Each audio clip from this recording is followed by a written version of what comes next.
or And then I started J-Lo. hanging outside, so I And was she's able at the to lose game. weight. Like, that's my queen. and- She's here to support me. Y'all letting it become a distraction. That's and what I'm I was with. outside. It was over. After What's your that. question?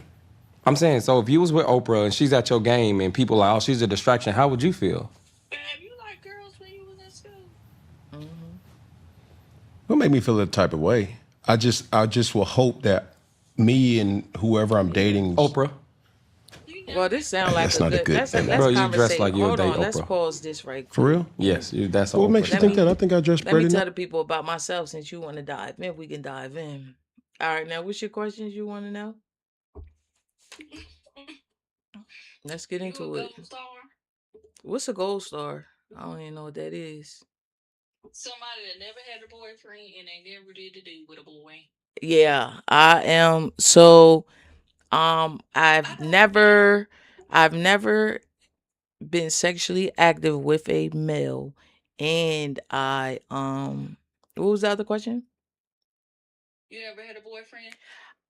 Now I think okay. I'm talking I had like somebody. adult, like No, hell no, no. What? Fuck okay. no. So when did you? I never had a boyfriend Like as an adult. I never had a boyfriend in high school. I never had a boyfriend in middle school. Now in middle school, I remember there were 2 boys that liked me, and that was it because I didn't, I wasn't interested. And then I had a boy in elementary school, but this was really, that guy was really my best friend. He's no longer here. He was killed in 2009. But we grew up together. My mom used to date his dad. And his mom used to get high. So he used to be over our house all the time, but he had like a little crush on me. And then we got he got past that. He got over that, and we were just like brother and sisters, and we became real tight. It was me and my brother and him and his brother and G-Man and Chaz. Rest in peace to G-Man. G-Man is no longer here. He got killed 2009. We were leaving the skating rink, and he had some shit going on with different people from the city, from out of the city. And when we were leaving, we were in separate cars. I was behind them, and this car just started letting off as we were leaving the skating ring, and they just started firing at his car, and we were following him to he was driving, and he was driving himself to the hospital, and to turn into the hospital, it was a gate with like a daycare right there. He crashed into that gate, and he was pronounced dead right there. So yeah, that was my first death experience with a friend.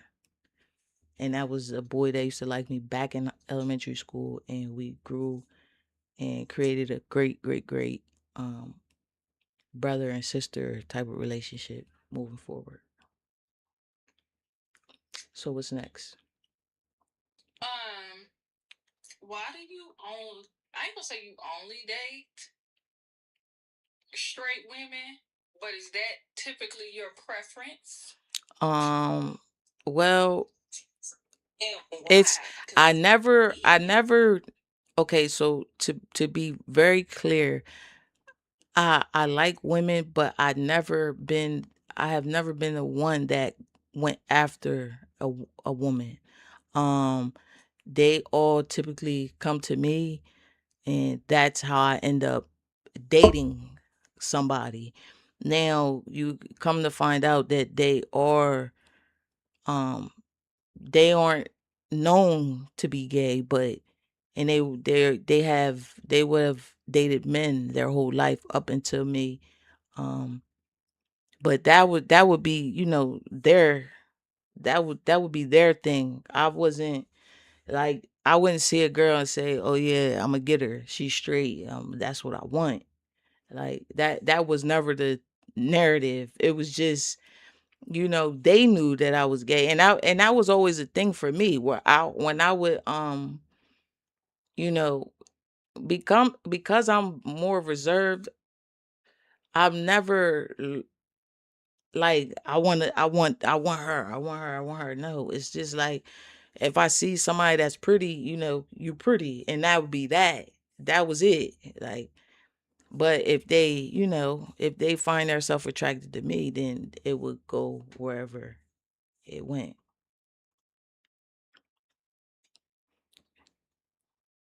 So that's that on me dating a few straight women.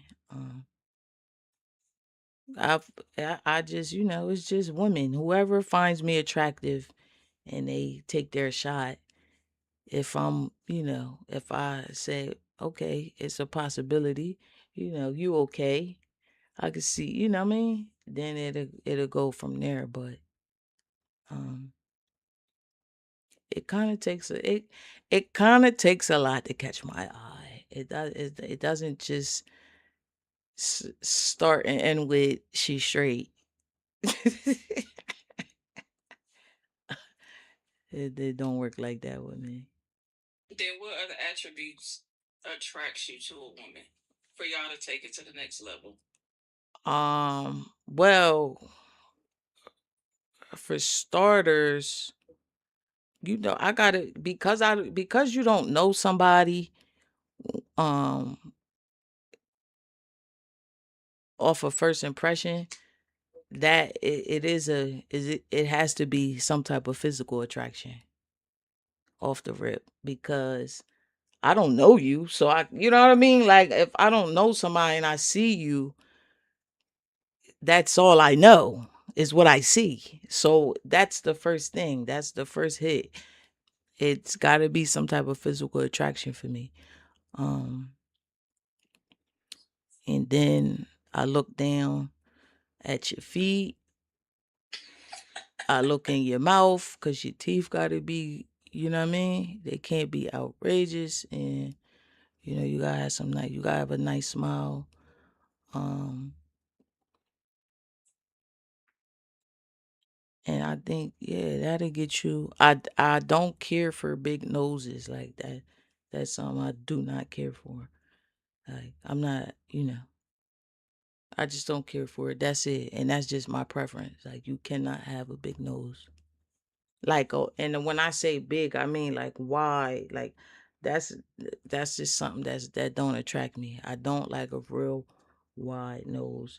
Um, you know, full lips is nice, but it depends on, that's what I'm saying. It just, you just gotta have some type of physical attraction for me, to my liking.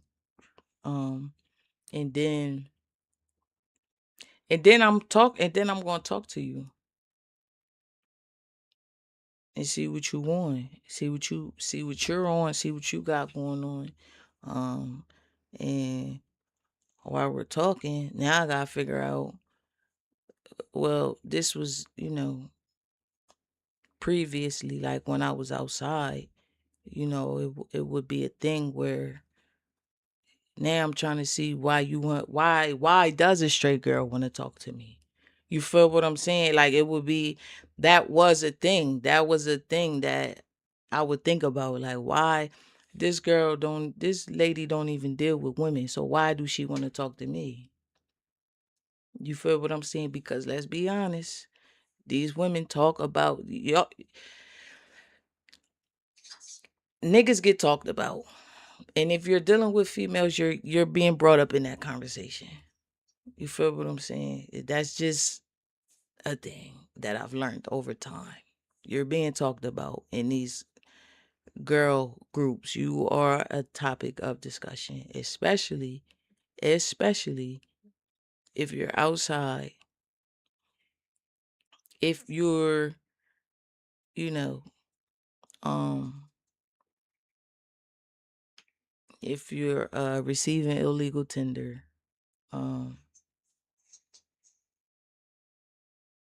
by the way of illegally, how can I word that? Illegally, is it soliciting drugs? You're going to get talked about. You know what I'm saying? And that's one thing I've learned. So I got to see, what you about, and I want to see what your intentions are with me. And then we can go from there, because now that I talk to you, I feel like now I got to watch your actions, do your actions, back up what you said. You know what I'm saying? But yeah. So that's that on that. That's that on that. Yeah. That's that on that, man. You know what I'm saying? That's that on that, man. You feel what I'm saying? How did your last relationship compare to your typical straight woman relationship? Hold on. How did my last relationship compare to my Or last current, whatever you want to call it, to you dating someone that's typically known as a straight woman?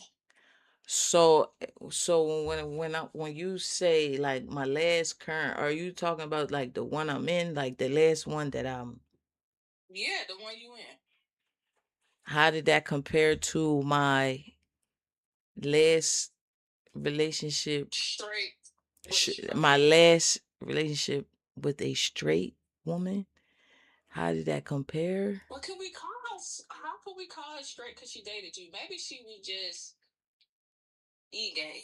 She was basically. That's what I hear, and that's something that was something that she said. So um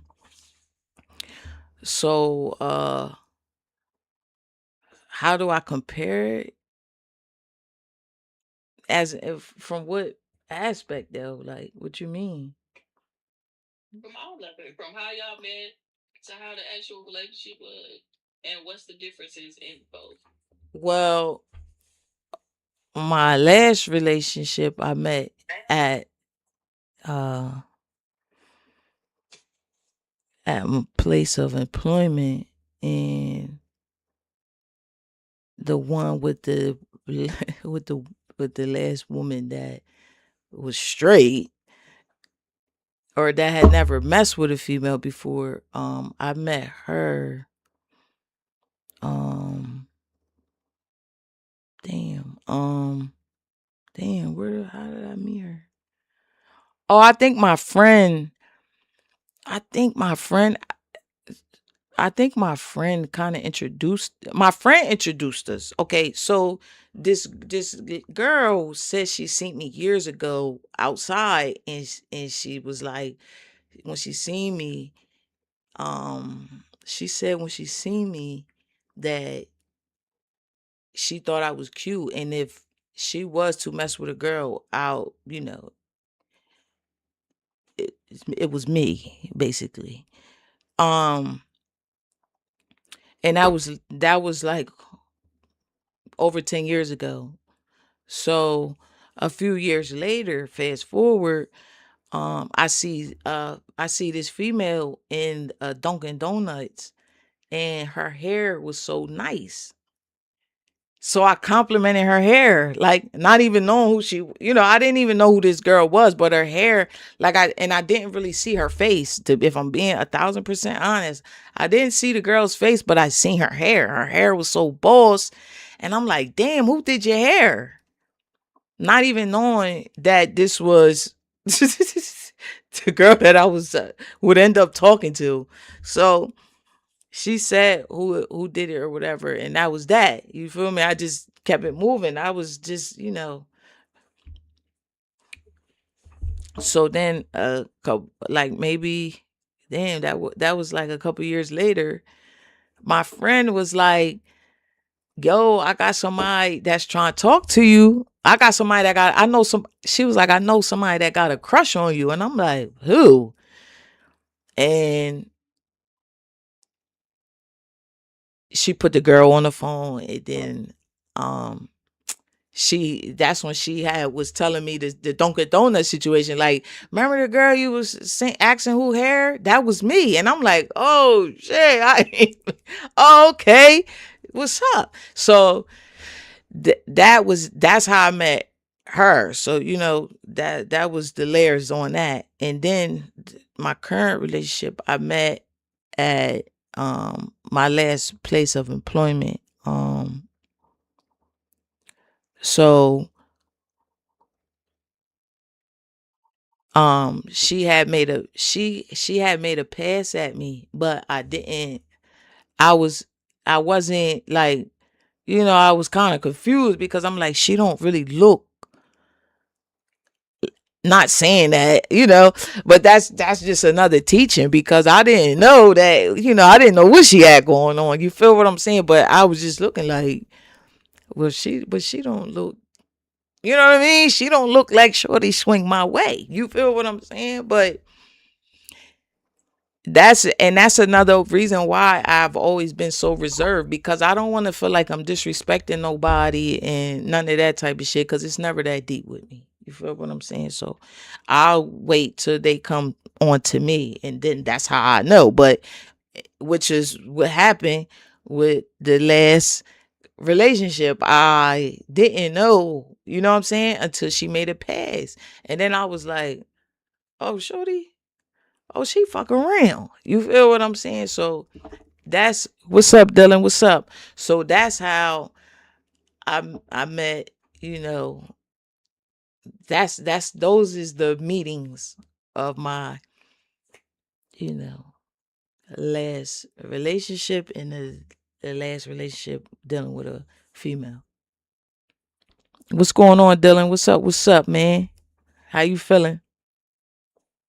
So yeah, what else? Is that it? All right, and then you ask what's the difference? Okay, hold on. I'm sorry, my bad. So then you ask what's the difference between um what's the difference? I mean, well, okay, so the female that had never dated women, so she say, I don't know, not calling anybody a liar, you know what I'm saying? But, I don't know. I truly, you don't know. So, um, she was like more, she was timid. You could tell she was very timid, and I guess that's how you could tell she had never dealt with a female before, because she was very timid. Um, and that was that. And then the other one was like ready for the calls, like, what we doing? Is we getting busy or no? And I was like, oh shit. She's definitely with the shits. Not calling nobody no hoe or nothing. I'm just saying, like, Shorty's definitely experienced. This is not her first rodeo type shit. Which isn't a bad thing. You feel what I'm saying? And like, niggas be trying to act like, you know, dealing with a seasoned female is, that's not always a bad thing, because I kind of be looking like, but I really want to deal with somebody that ain't really, performed in the bedroom or without, because like, come on, you know what I mean? Like, everybody's grown here now. Like, what are we doing? Because you out here acting like a child. And me, if I think that, is scaring me. So now I'm scared. And now I don't want to do nothing. Because what we doing? Everybody's adults. I ain't gonna lie, I'm taking seasoned chicken over raw meat any day. Pause. I ain't gonna lie. Clock that tea. She was your Word. first season chicken? Huh? Was that your first season chicken? No. Yes, it was in my world. Yeah, it was. That was my first seasoned chicken. Don't play with me. Like for real, man. For real. I I enjoyed myself. I enjoyed myself during, growing up. And now, you know, when you when you when you when you outside and you in a mix and you running around and you having fun and you living life and you growing through life, you have your experiences and your experiments and it be what it was. Um, it be fun, you know what I'm saying? But as I got older, I think, dealing with people, dealing with women with kids, it kind of it matures you um a lot. Um because if you love somebody and they come with, it's a package deal, and if you love that person, you you take on the responsibilities of that child or children or whatever as if they're yours. You know what I'm saying? Especially if everything's good, and like for me, I can only speak for myself. What makes me happy is to see the people that I love happy. So, that should say a lot without saying a lot.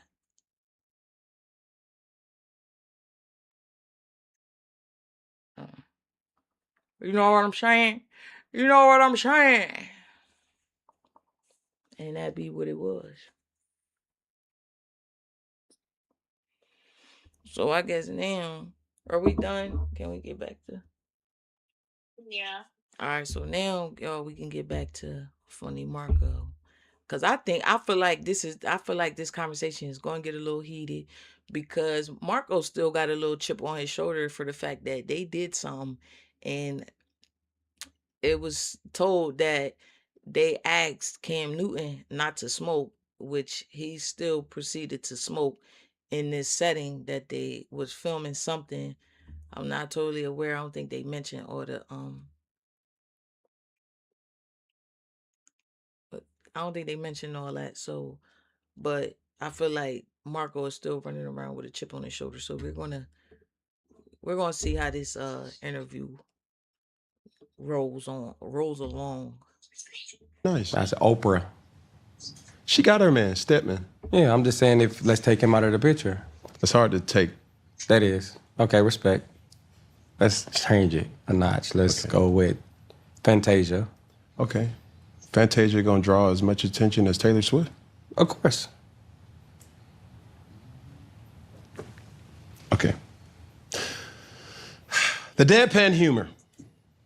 Is that the real you? Yeah. It's a part of me. For sure, he do it naturally. Who for gets sure. the real Marco Summers? I feel like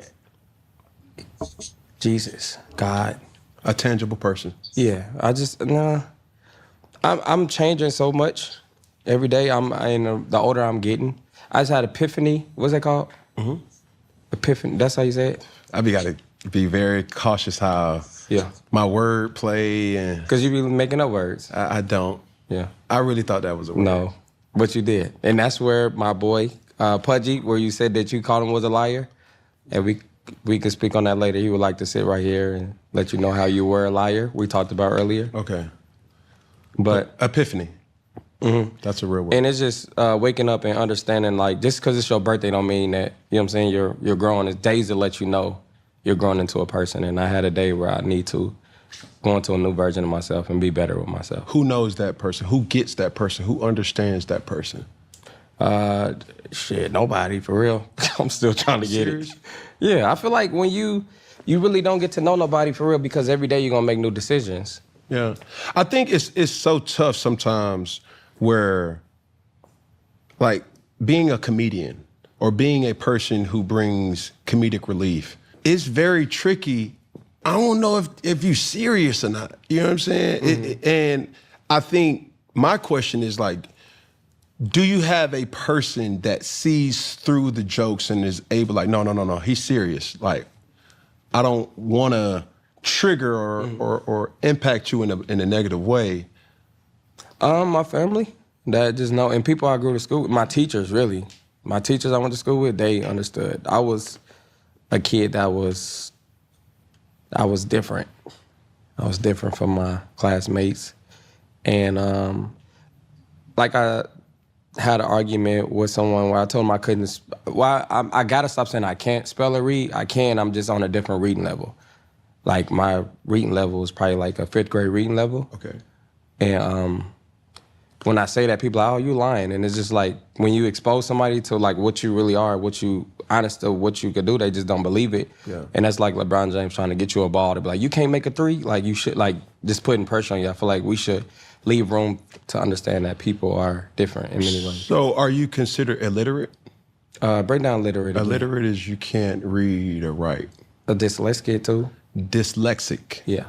That's like what you see. My daughter has a form of dyslexia where when she's looking at something, it kind of plays with her eyes or like her memory. It just moves words around. Like she sees it backwards. Mm-hmm. Or it can be colors too. It's reading. When you read and you feel like what should be there. I'm putting my own words. I'm inserting my own words. Okay. And I was one of those kids that pre-read. I used to pre-read what I was gonna read, and then if I knew this paragraph, I put my hand up. I'm like, I know this one picked me. And the teacher didn't pick me that time, and she picked me the next one. I'm like, bitch, I don't know this one. So I used to hate that. You left school early? 2:35. What time did regular school leave? 2:45. Okay. Did you ever feel bullied or feel a certain type of way? Now, when you accept who you are, I feel like you become dangerous. Talk about it. I just feel like I'm open with who I am, and if I come in a room and I'm like, hey, I'm musty today, I'm gonna let y'all know I'm musty. How have you been able to navigate in this world with what you said is a 5th grade reading ability? Get people to read around you, help you read. You are a person that is very influential in this content space. Mm-hmm. When I look at your portfolio of individuals and brands that you've worked with, one of them being Prize Picks, one of them being DoorDash, when they send contracts through, how are you able to kind of... Harvey. Yeah. And Harvey... That was, Harvey is my friend / brother. We stayed in Cloverleaf Apartments. He was my next door neighbor. And he's from Kansas City too? Yeah. Okay. So I liked how his mama and family used to run the program. It felt like they was, organized. And I was like, let me go over here and see what they life about. And I was that friend that never left his house. Like, what was it, like Family Matters, Steve Urkel? That's what happened on there? Harvey, what'd you say? Y'all know Steve Urkel? I didn't know the plot of it. I wasn't really a big fan of like Family Matters. Like, well, okay. But I get what you're saying. If he said that was it, that's it. Yeah. Just wonder. No, I think it's rather interesting. I got it. That's a special bond. Because guys like Harvey, if he has true intentions with individuals, like you specifically, he has a lot of power. And with that power, I see this happen a lot with athletes.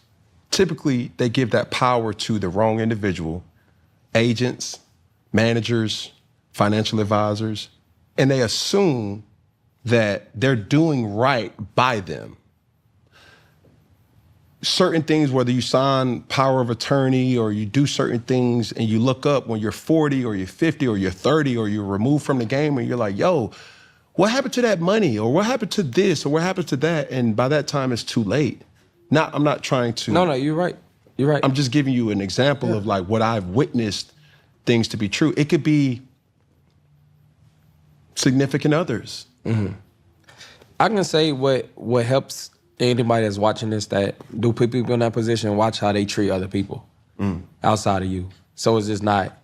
I feel like it's one of them things, if you just to be like, I don't care, as long as I get treated right, it's how they treat other people, because you can become that person that they treat wrong. What they're capable of. Right. So again, how you treat his, baby mamas, how he treat his brothers, how how, you know what I'm saying? Like, so just picking somebody's brain of how they feel about something, and if they always honest on both sides, it'll show like, okay, you got some good in you. Yeah. But somebody that's always just ready to ride for you, I don't want nobody that's always ready to ride for me. Because what if when Facts. I'm wrong? So this transition from Kansas City to Atlanta, talk me through that. A stranger hit me up, he DM'd me, and he said, you want to move to Atlanta? And I don't know why I went. I was like, yeah. He was like, you got a manager? I said, nah. He said, nigga, you know Rihanna follow you? I said, she do? And he was like, you want to come out to Atlanta? And he flew me out. It was Skip Lag. Shout out to Skip Lag. You know what Skip Lag is? Skip lag? Skip Lag is a place where you buy flights for cheap. Okay. Where you supposed to skip in the city. So it's like it's a stop. So you can't check in a bag. You just got to bring a bag on. Oh, I wonder if this going to hurt me. Never mind.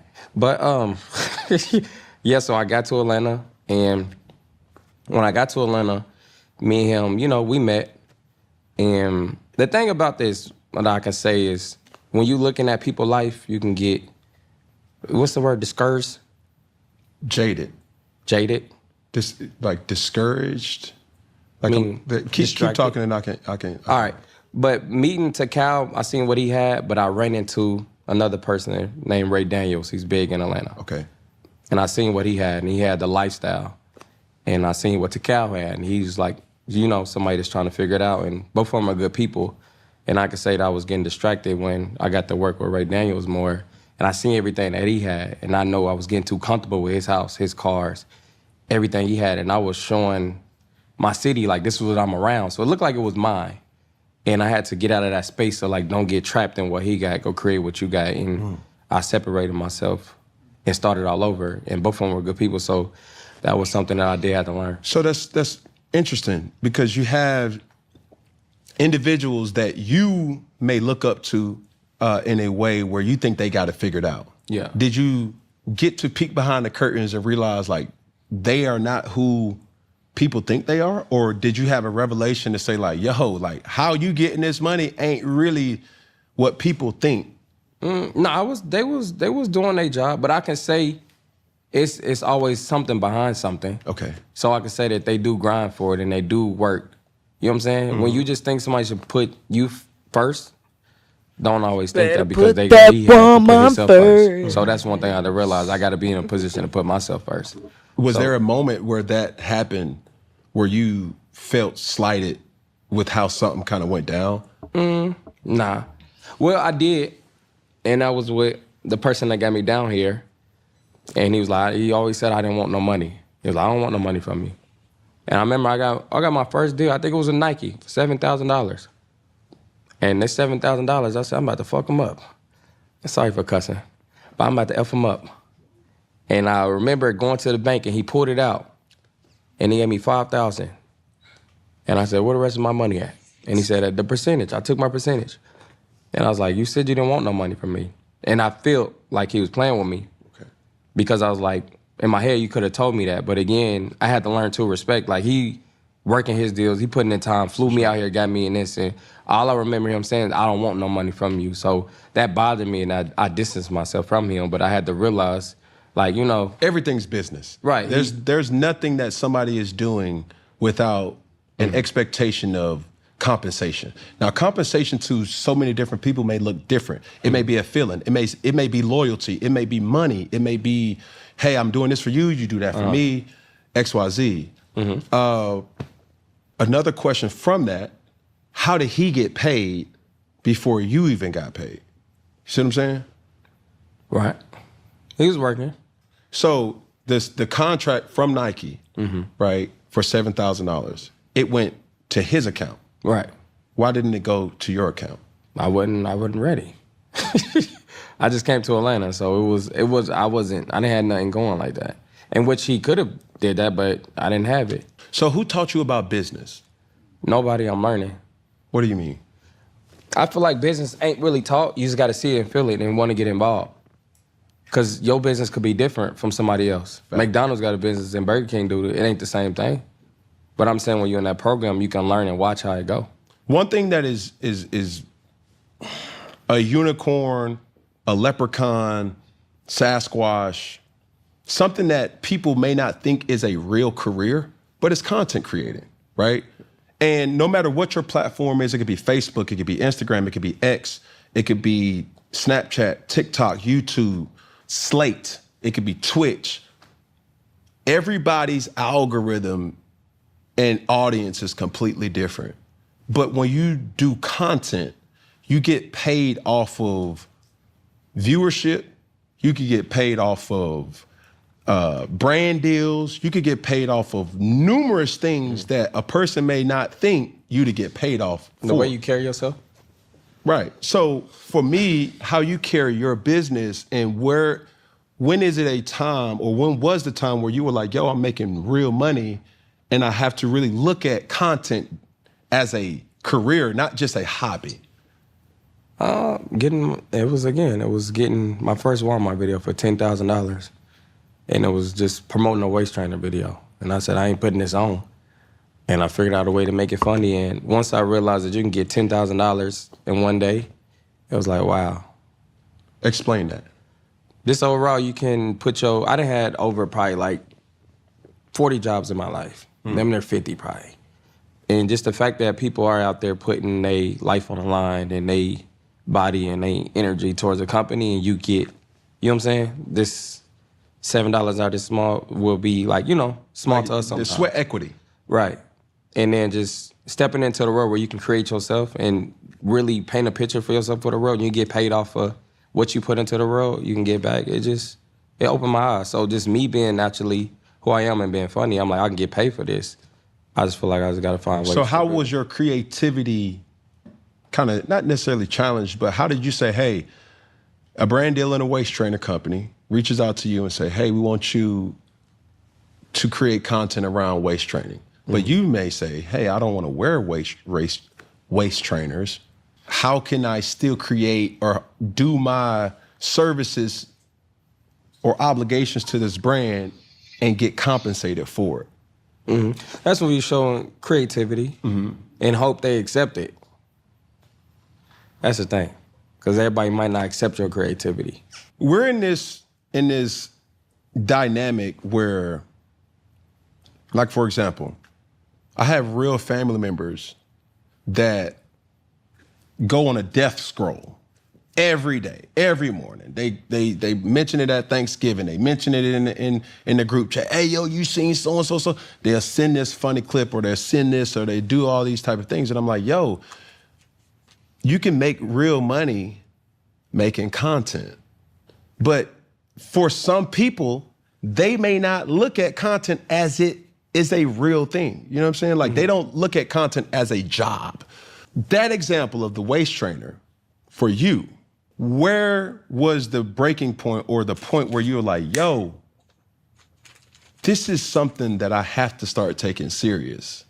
You feel what I'm saying? Like, and when it was presented to you, how, like, the business side of creating content, that's what I'm trying to get to, is how was that something that you took serious to keep furthering more content to go? I feel like when you wake up and you get to do what you want to do, like for a living, that's when you made it. It ain't about the money that you make. That's like you play football. When you first start throwing the football, you wasn't getting no money. No. But once you start getting it, you realize, damn, this is a business to what I love to do. And you got to learn how to balance the two. And that's the thing that I feel like you got to understand. Just don't lose your thought into the money side, and don't lose your thought to it's just about content. You got to balance it. And that's very important. And I thought I was the only one like this, where I said I don't like talking about money. When I see certain people, let's say, for example, this is me being a fan, Tyreek Hill, when he left the Kansas City Chiefs and was about money, I was thinking he would have made that money back staying with the Chiefs with endorsement deals probably. So now I was like, damn, as a fan, look how your career is going now. This is as a fan. Yeah. And I feel like you can make money. God is going to get you to money sometimes. Some people think it's about you and physically, but I feel like he's going to put you in position to be like, hey, this is what you want, and you work hard for it. Why not? Can I give you a different perspective? Yeah. Okay, let's take Tyreek Hill, for example, right? All right. So if you're making, let's say, $10, right?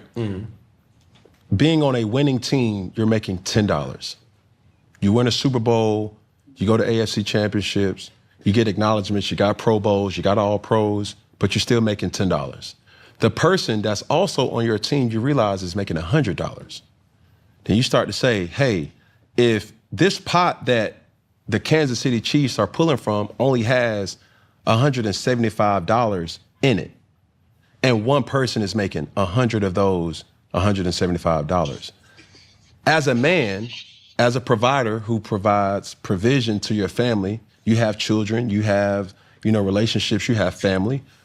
That $10, you start to say, hey, at 23, $10 is good money. At 24, 25, $10 may be good money.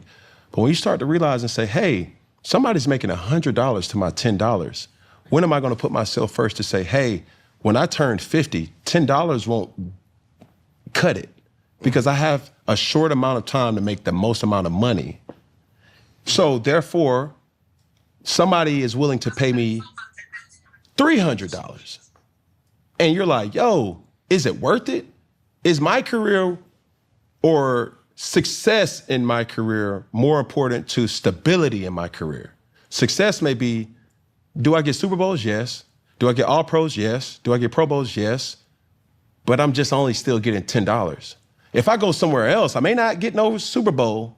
I may get an all pro, I may get a Pro Bowl, but I'm still making $300. So can I say this? You can't get lost in the system if you're chasing money too. So let's say this, him going over there, it's like, where is he at now? You know what I'm saying? But if with staying with somewhere and you believe in God and you doing the right thing, you gonna get what you deserve. That's one thing that I feel. I feel like if you feel like I need $100, they gonna see that I need it, you gonna get it. It don't work like that, bro. I feel like it's gonna happen. Because I'm gonna tell you like this, there's a lot of Super Bowl champions that are broke as hell right now. There's a lot of Pro Bowlers that are broke as hell right now. Dang. Even though we play a sport that is glorified to how many rings you got? Yeah, that's cool.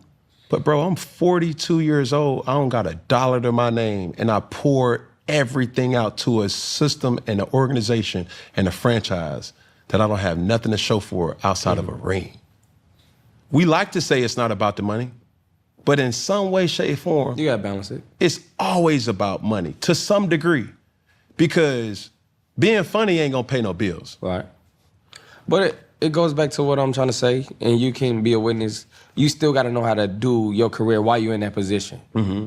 So I'm just saying, it's other ways that you can, like you. I remember working at Dick's Sporting Good, and everybody wanted your cleats. Mm-hmm. That was like a big thing. Like kids coming there sad that they wasn't there. You know what I'm saying? I can slap you now. How many people ask me about them cleats? I'm not. Thank you. But I'm just saying, in that moment, different items can get you to certain, how you carry your name. Tom Brady is prime example. You know what I'm saying? I feel like your name can make money too. Yeah, but understand, especially as a masked athlete, Yeah. not a lot. You are a football fan, no? Yeah. But with your team here, a lot of people aren't as recognizable as you would think. You'd be like, man, that's Blase Blah. Somebody next to you may be like, who's Blase Blah? Oh, yeah, football, but man, he was... That's the question? So, and this is the honest truth. This is where could you say if you could redo your career all over and you could change certain things, how you carry yourself will get you more money, right or wrong? Yes. Do you feel like it was some things that you did and said that hurted you that be like, if I could take it back and watch that and do it all over again, this would get me in a whole different world? Possibly. I feel that way as a fan. I'm just feeling like sometimes you... You talking about me personally? Yeah, you personally. Okay, go ahead. I'm saying in certain things, and like I said, how you carry yourself helps you get money. So how you carry yourself, how you speak to people, how your aura is, it can help you out a lot. There's one mistake that I made in my career that I wish I could take back. I made a statement about, I think it's funny. Don't say it again, shit. No, but I just want to be honest. It came off as misogynistic. It came off as a sexist, a feminist. And it came off not giving the respect to the women reporter as I should have. Because after having a different perspective, you realize it's tough as hell for all women in sports. And I didn't make it easier. And that narrative got me cut instantly from a brand deal. Instantly. I mean, it was like, it was like wildfire. And then this particular brand doesn't want to, another brand, boom. And then I'm starting to realize like what you do, you got free will to do whatever you want to do, but every cause has an effect. And if I could go back and change that off the field, I would, because it gives people the thought like, Cam don't like women. When I have 3 daughters, I genuinely care about women. And having women that work alongside with me has helped because they've been able to really get through and say, Cam, you can't say that. Tell me what you're trying to say and we can assist to give you the proper verbiage to say. Because even though that there's masculine energy in a lot of commodities in life, we got to protect our queens in a way where we give them respect. And if I could go back and change that, I would. Other than that, as far as on-field performances, I wouldn't change nothing. Mm-hmm. And everybody doesn't have the brand power to push the needle. Mm-hmm. Like, what if I told you there's only less than 10 athletes, football athletes, that has ever had a trainer shoe, ever, in the NFL? Less than 10. That's wild, right? Right. Because brands, Nike, Puma, Under Armour, Adidas, Reebok, they look at your face as value. Investment too. Right. So if I'm playing a sport that is a masked sport, I wear my helmet. Some people wear visors, dark visors, where they don't even really know if that's that particular person or not. That brand is looking at it like, well, how are we going to sell these shoes to our women consumer?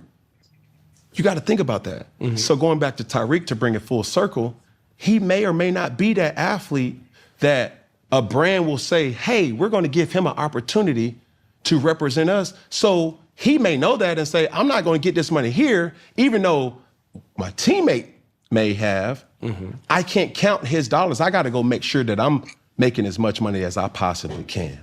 Does that make sense? Yeah, that makes sense. You feel what I'm saying? Because like, a lot of people use that methodology and say like, hey, bro, if you win, money gonna come.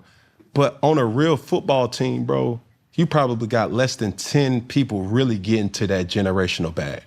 Mm-hmm. Less than 10 out of a 53-man roster. There's starving artists in the NFL that's like, yo, bro, I'm living paycheck to paycheck, and everybody think that I'm in the NFL, I'm rich. I'm not rich, bro. I'm making a very comfortable means, but it's not enough for me to just say, okay, I'm done with football. I can sit back and not do nothing for the rest of my life. Mm-hmm. And that's what people have to consider, fans included. It's like, yo, bro, I got drafted into the NFL when I was 21, 22 years old.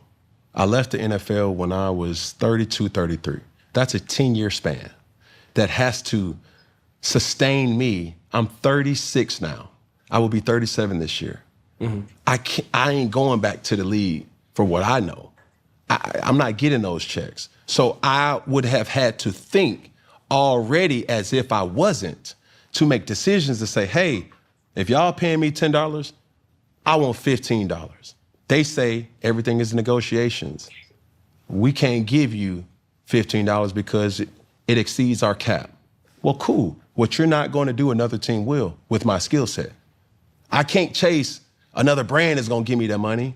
You can't do that. Not as a when you got player. drafted, you going to the Carolina Panthers, was you ready for that moment? Do you feel like, let's say if you got drafted to another team, do you feel like that your career is different from where you go to? Definitely, because it's different markets, right? So some would say Kansas City is not a big market. Patrick Mahomes, Travis Kelce, Chris Jones, those guys made it a big market because they won. Mm. Before Tom Brady, New England was not a big market. Boston is. So you went with the Panthers. How was you feeling? Like, hey, what was your moment? Like, damn, like how was you really feeling when you got drafted to the Panthers? I was excited because I was the first pick. You see what I'm saying? The team. What about the team? The team was not in the top percentile of the league. If you're getting picked in the top 10, chances are you're going to a bad team. Right. So I was drafted by the worst team in the NFL the previous year. Mm.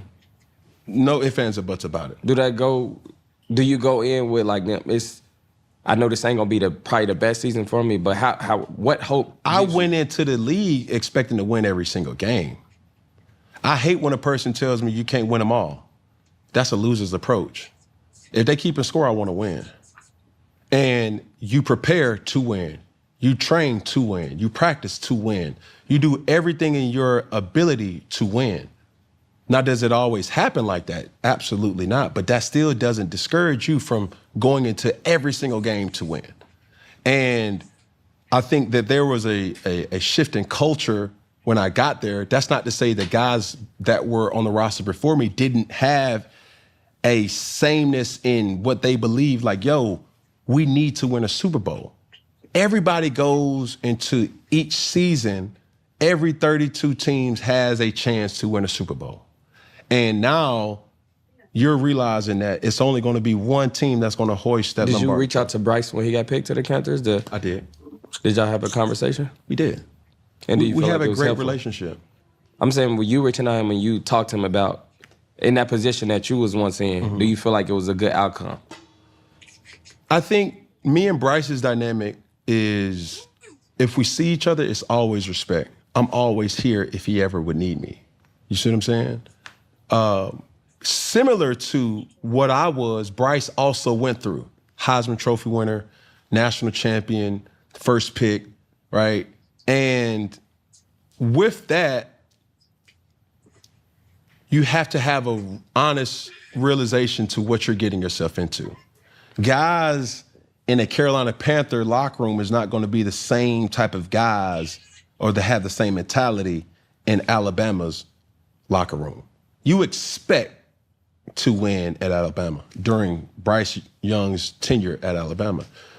Even though you expect to win in Carolina, your roster, if you kind of look through, it's like, we're not good enough to compete.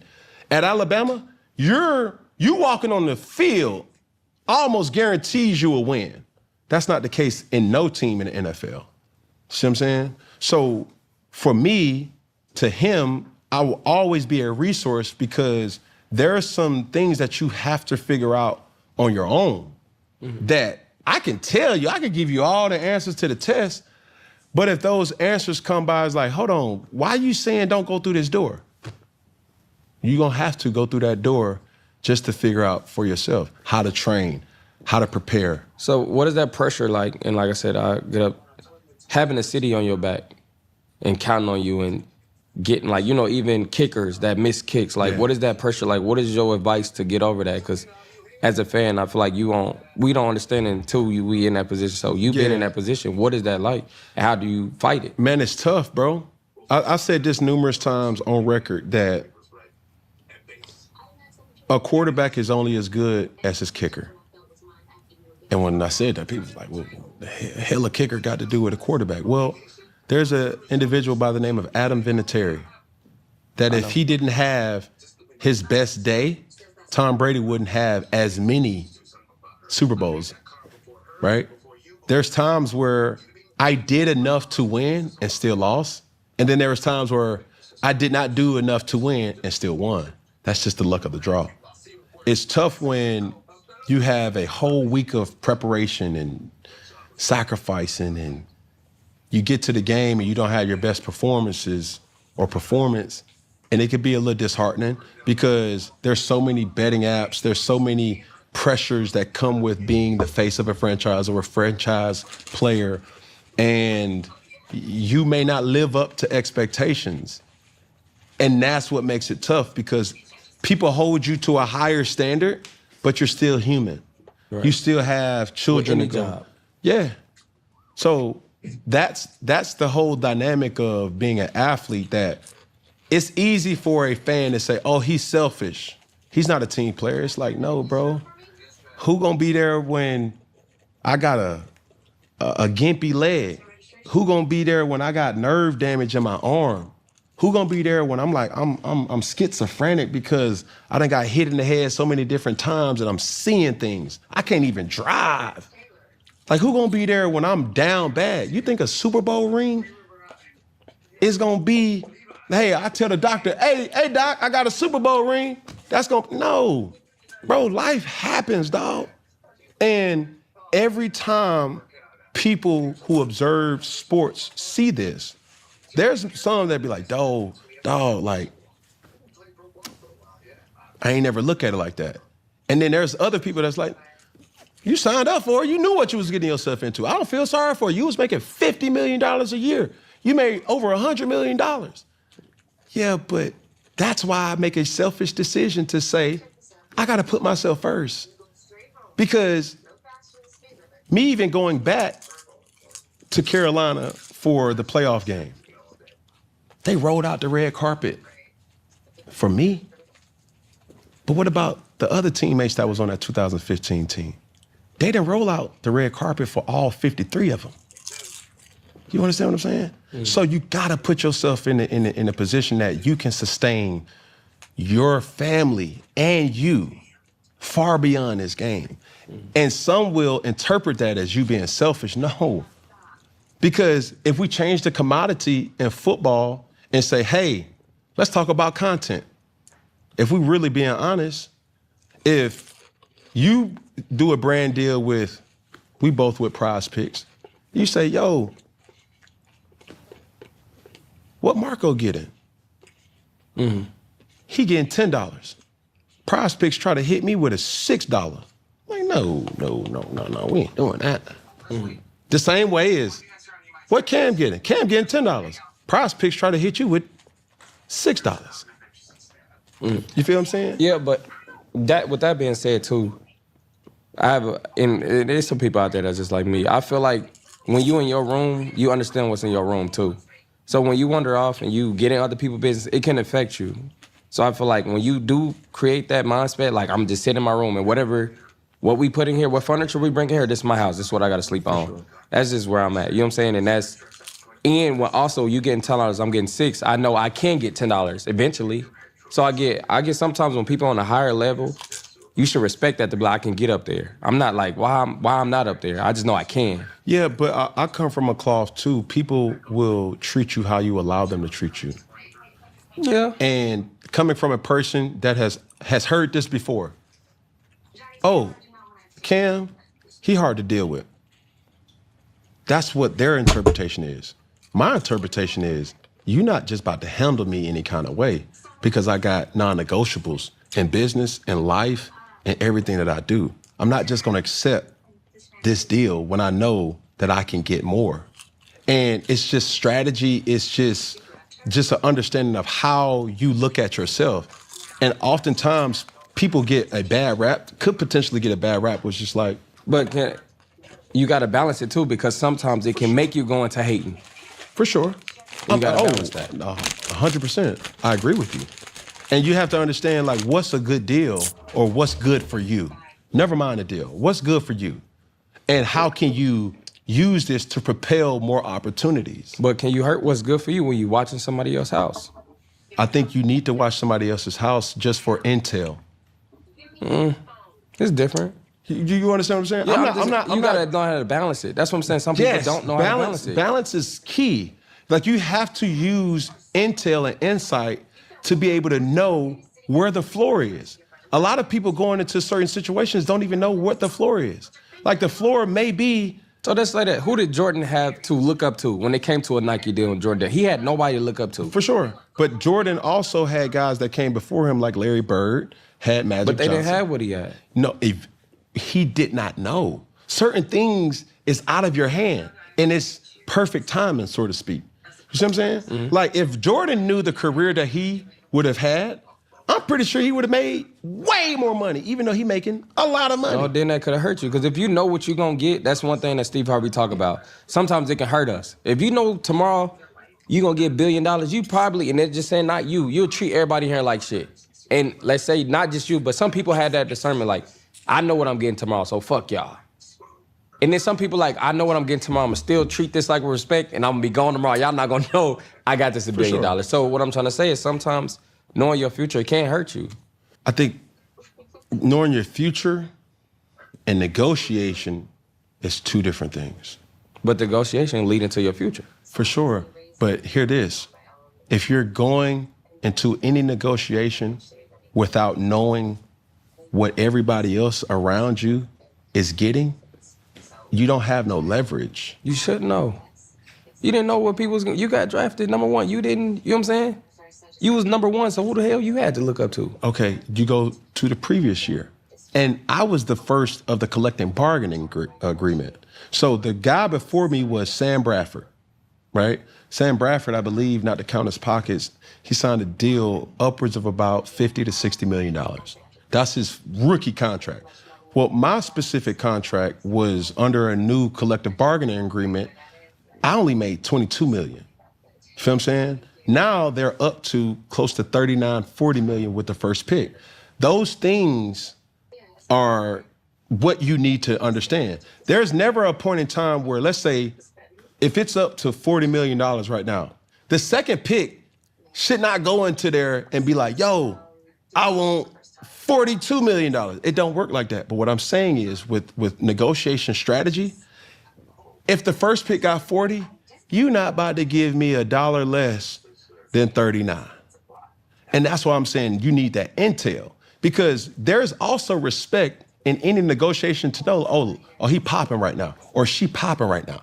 I understand, like, they got it, but that doesn't mean that I'm gonna take anything less because you've exerted your money to them. I know what I'm worth too. They got it today, but tomorrow, just let me marinate. Mm-hmm. Feel what I'm saying? Like, that's where I'm saying I'm not too much focused or looking at somebody else's paper. Mm-hmm. I'm just getting intel to how I can better position myself later on. And that's with comedy. And this is one thing that I stumbled across, where Steve Harvey, the kings of comedy, Steve Harvey had his show.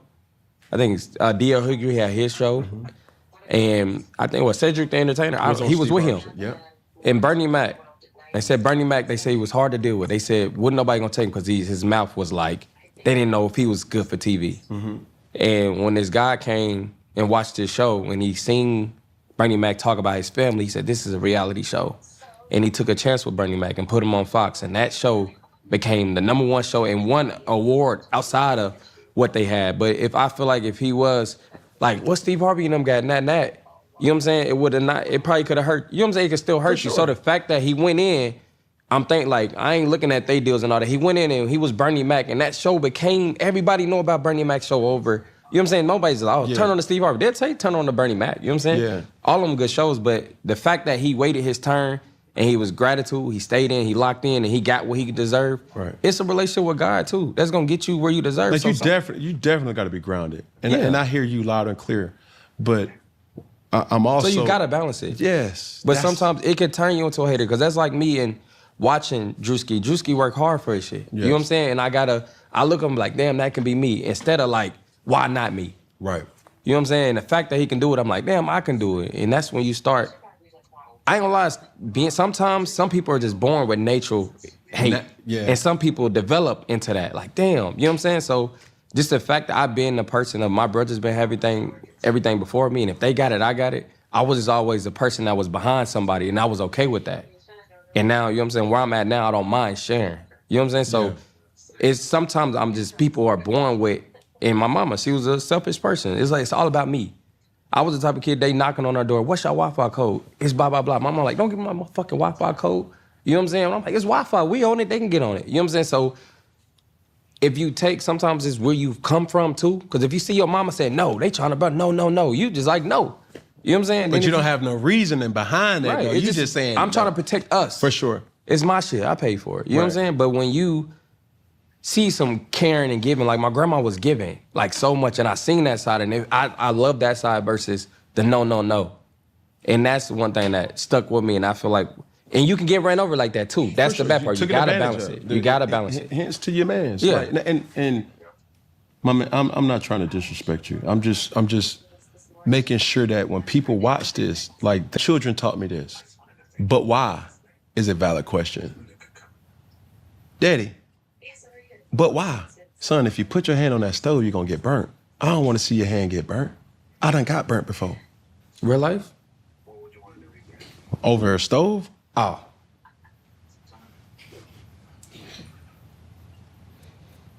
Can we talk about something? Yeah. Being the face or one of the faces of this new wave of comedy, you mentioned his name, Drewski. Obviously, you know, yourself. You got Desi. You got Country Wayne, Pretty V. Mojo Brooks. Like a lot of individuals that are like, yo, who would have ever thought that comedy can be rolled out in a way where during a time, a person only judged comedy by stand-up comedy. You know what I'm saying? And a lot of old school cats look down and be like, man, that ain't comedy. How does that, you know, make you feel as far as being one of the, you know, new waves of how people get a laugh? Number one, life has changed. You can see comedy through your phone. Back then, they can only see it on TV. If you think about your mama, she had to watch TV to see comedy. Now you can have your phone to see it. And when you had a house phone, you couldn't see comedy. You had to hear it if you call somebody. So now I just feel like it's a visual on a cell phone device that we have, and we are able to capitalize off of the cell phone that you hold every day. So that's number one. Understanding that you are a part of a change. Yeah. And that's that. Like, really just understanding that this is what they hold all day, and people are not in front of the TV so much. Yeah. Because I remember watching comedy. I used to watch King of the Comedy with my mama. We used to buy the bootleg movies and all this. And I remember going to the theater to go see Kevin Hart when he dropped Just Let Me Explain. That was the only way. And Dave Chappelle, when he came out with his TV show, Steve Harvey show, Bernie Mac, they were getting through, like, you know what I'm saying? Unless you wasn't buying a ticket to come over the city, you just had to watch on TV. So understanding now we have a cell phone where I can laugh and see you, it's just like this. Learn how to use the app that you have in your face all day. This dynamic where I remember you as the cat that was pranking individuals at Walmart, right? What was that setup like, right? What was that epiphany where it's like, yo, Walmart's a wild place, bro. And you start to realize people responded in a way that's like, yo, I got X amount of views. Was there one video that really kind of propelled you into wanting to do more? Well, I watched somebody. It was a guy named House is Dirty. My House is Dirty. He was a guy that did pranks at Walmart. And when I seen it, it caught my attention. And it caught my attention to, like, you playing football and you see a quarterback. Like, I'm in the field with this. I can do this too. Like, you watch Michael Vick, but you brought some Michael Vick to your world. So when I seen him doing Walmart videos, I was like, let me bring this to my world. Let me do it in my way. So just being able to see a vision of somebody doing what I already have in my heart that I can do, you know what I'm saying, studied it, and I just took it and I did it in my own way. And even that, when he watched me, he didn't like that. You know what I'm saying? Instead of like damn, he was just like, oh, he's doing what I'm doing. And it's going in another level. And now he going corporate with it. You know what I'm saying? So that's why I said sometimes when you watch some people, it can, you know what I'm saying, distract you. And I can say this loudly, like, damn, I watched you. You know what I'm saying? And I seen what you did, and I'm like, I can do the same thing in my way. And that's what I did, and I elevated it into a different way of my world where people will come, like me, and they're like him too. You know what I'm saying? So have you ever had a situation backfire where, like, a lot of your pranks is like a person that's getting pranked may not feel like they're getting pranked? No, I can read people. I'm really good at that. That's a gift I got. So even before I did a prank, I'll talk to them for 2 minutes. And okay, they talking. Okay. And then I hit them with it. I'm like, just hit them with a Young Miami lyric. My pussy so wet. And they be like, what? And then it's just like, you was talking to me normal. Where'd that come from? So getting them off the blue. So that was one thing that I did. I wasn't reckless. Like, I just, I could be an undercover cop. Yeah. Not saying that I am one. But I feel like it's skills to be an undercover cop. You can't just go in there like, oh, yeah, let's get, you know what I'm saying? So I'm smooth. As you morphed into this being of a prankster, like you mentioned, you've evolved, and now it's a corporate dynamic where I started the show and to bring context and perspective to. Yeah, I remember, I would watch your grind. And I remember watching with you and your pops when y'all was in the field. Yeah. I was like, that's when I was like, yeah, he gonna do something with this. I thought you was gonna stop. You was going through a lot. Yeah. They was fucking you up. I was like, you might stop that show. No, but you kept going. I think you gotta be delusional. Yeah. In content. Because, I mean, from every single person that's in my life to the producers that's on the show to the editors, and everybody that makes this show a success. There's always been a time where it's like, bro, people doing too much. But here's the thing. Every single time somebody has said that clip has went viral, it's never safe. It's never something where you're like, yo, he just saved a cat from a tree. Look at this. He probably saved a cat from the tree and the tree was on fire or is about to get cut on. And, you know, people love feeding that dopamine of like, yo, what's gonna happen? Mm-hmm. You know what I'm saying? Mm-hmm. So like for me, being a fan of you and looking like, bro, what this dude about to say? Cat. Me? No, I was going to say that. Keep going. You and Fluffy. Pudgy. Pudgy. I want you to meet Pudgy. Pudgy, real quick, can you come sit right here real quick? Come here, Pudgy. Real quick, hurry up. This is my trainer, my personal trainer. Sit down right here real quick, Pudgy. Sit down. Can you fit in there? Okay. So this is Pudgy. He your trainer? Yeah, this is my trainer, fitness trainer. What? What's today's focus? Abs? We don't really focus on abs on weekdays. We do a lot of cardio during the weekdays. Cardio? We get physical on the weekends. We turn up on the weekends, yeah. Y'all do high intensity? High intense cardio. Like right now, we're 39 miles from the house. You probably think we got a black truck or some exotic cars, but we gonna run. You do me a favor? Yeah. Run your ass back to that chair. All right. But like, if you want to get back in shape to what you used to be, call me. Get up.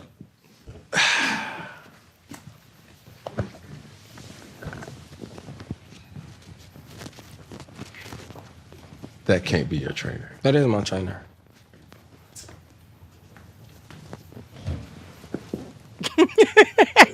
I feel kind of awkward because he's still in the room. And I got a lot of questions about your trainer. But I'm going to stay... Pudgy. You get dressed in the dark? This is my show. So I ask the questions. Have you ever had a prank backfire on you? No.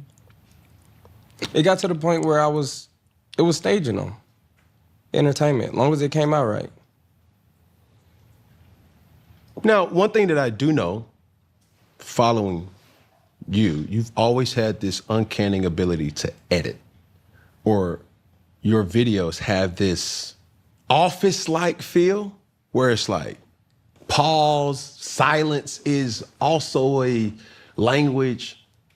How did you kind of grow into mastering that?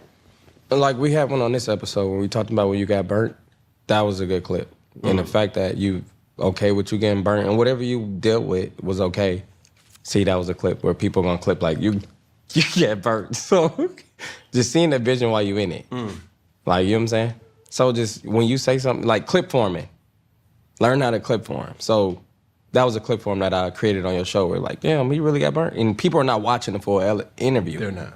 So that's the thing. I just learned how to clip form and bringing people. Like, even if you don't watch the interview, this clip is going to do so good, you're going to feel like you missed something. So that's a strategy. And that goes back to the point I'm making about people don't think that content creators study their art. What are other tactics or tools that you use, or who do you watch as like, yo, like it's a shift in how content is supposed to be created for the best use of monetization? Let's say this. Stefan Diggs, me and him real cool. He follow me, I follow him. I seen he got a deal with Uggs. So I'm like, okay, I see they working with him. So they'll work with, me or anybody. I'm gonna shoot for the stars. And I went to the Ugg store and I bought Uggs, like 5 different pair of Ugg shoes and shirt. And I said, I'm gonna go take some pictures. And I'm gonna post on my Instagram, just collabed with Uggs, like thanks for the opportunity. When I did it, sent it to Stephon Diggs, and he sent it over to Uggs, and I got a deal. So learning things, even when I used to want to talk to certain people, like you so big, I see who you following. And I'll go to one of your little cousin page, like Lil Mike _20, about that. And I see he got 2 followers, and he check everything. I DM and say, Cam, tell Cam you ain't shit. And he'll be like, who is this saying you ain't shit, Funny Marco? And it'll deliver to you. Because you follow him. Clearly, y'all got some type of relationship. You know who that person was for me? Who? That told me about you? Who? Barber. Barber who? Dre. Oh, yeah. I remember. Yeah. Dre was like, yo, bro, you know Funny Marco? Like, who? And this nigga. He's like, Shout hey, out he's to trying to Dre. talk to you. I was like, all right. That's when you had your backpack. Shout out to Mike. You got your backpacks and everything. Yeah. You still got them? I don't.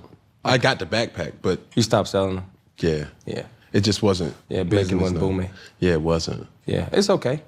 It is. You got to keep evolving. Yeah, that's what I say. You got to keep going. Yeah. Now, in this world, At least you did it. I definitely did. Backpacks. How many did you sell, probably? Not enough, Well, you sold some. for sure. Yeah. You just say, I'm going to give me a backpack. Can I interview you? Okay.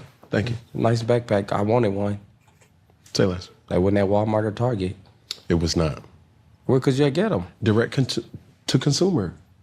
Like, we didn't need that. We just wanted to go straight. Listen, bro. Open Thoughts is obviously huge platform. Could you name some of your worst interviews? I wouldn't say worse because I go in learning that everybody's different. People that I was excited and was scared. I was scared to sit down with Nicki Minaj. I could say that. Because I haven't got to sit down with somebody that was just like, I don't see too much of her personality with somebody else.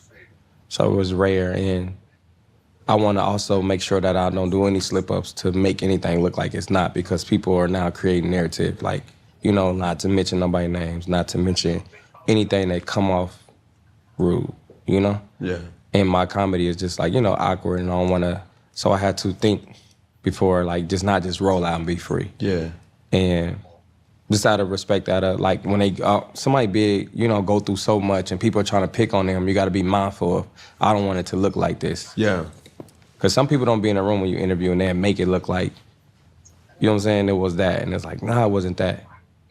So Nicki Minaj was a great person. Orlando Brown, should get him on here. Yeah. If you had Orlando Brown and Ray J. Yeah, you need to get him on here. You would, wouldn't you? I definitely would. Yeah.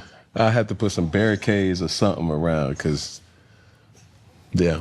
He's a great guy, good guy. Who else? Kevin Hart was amazing. Backstory, I was really trying to get an interview with him all day. And I told him I had some things to talk to him about. And I had a notepad. And when I sat down with him, I didn't have shit to talk about. So it was really mind-blowing. Like, this shit wasn't what you told me it was going to be. This is him.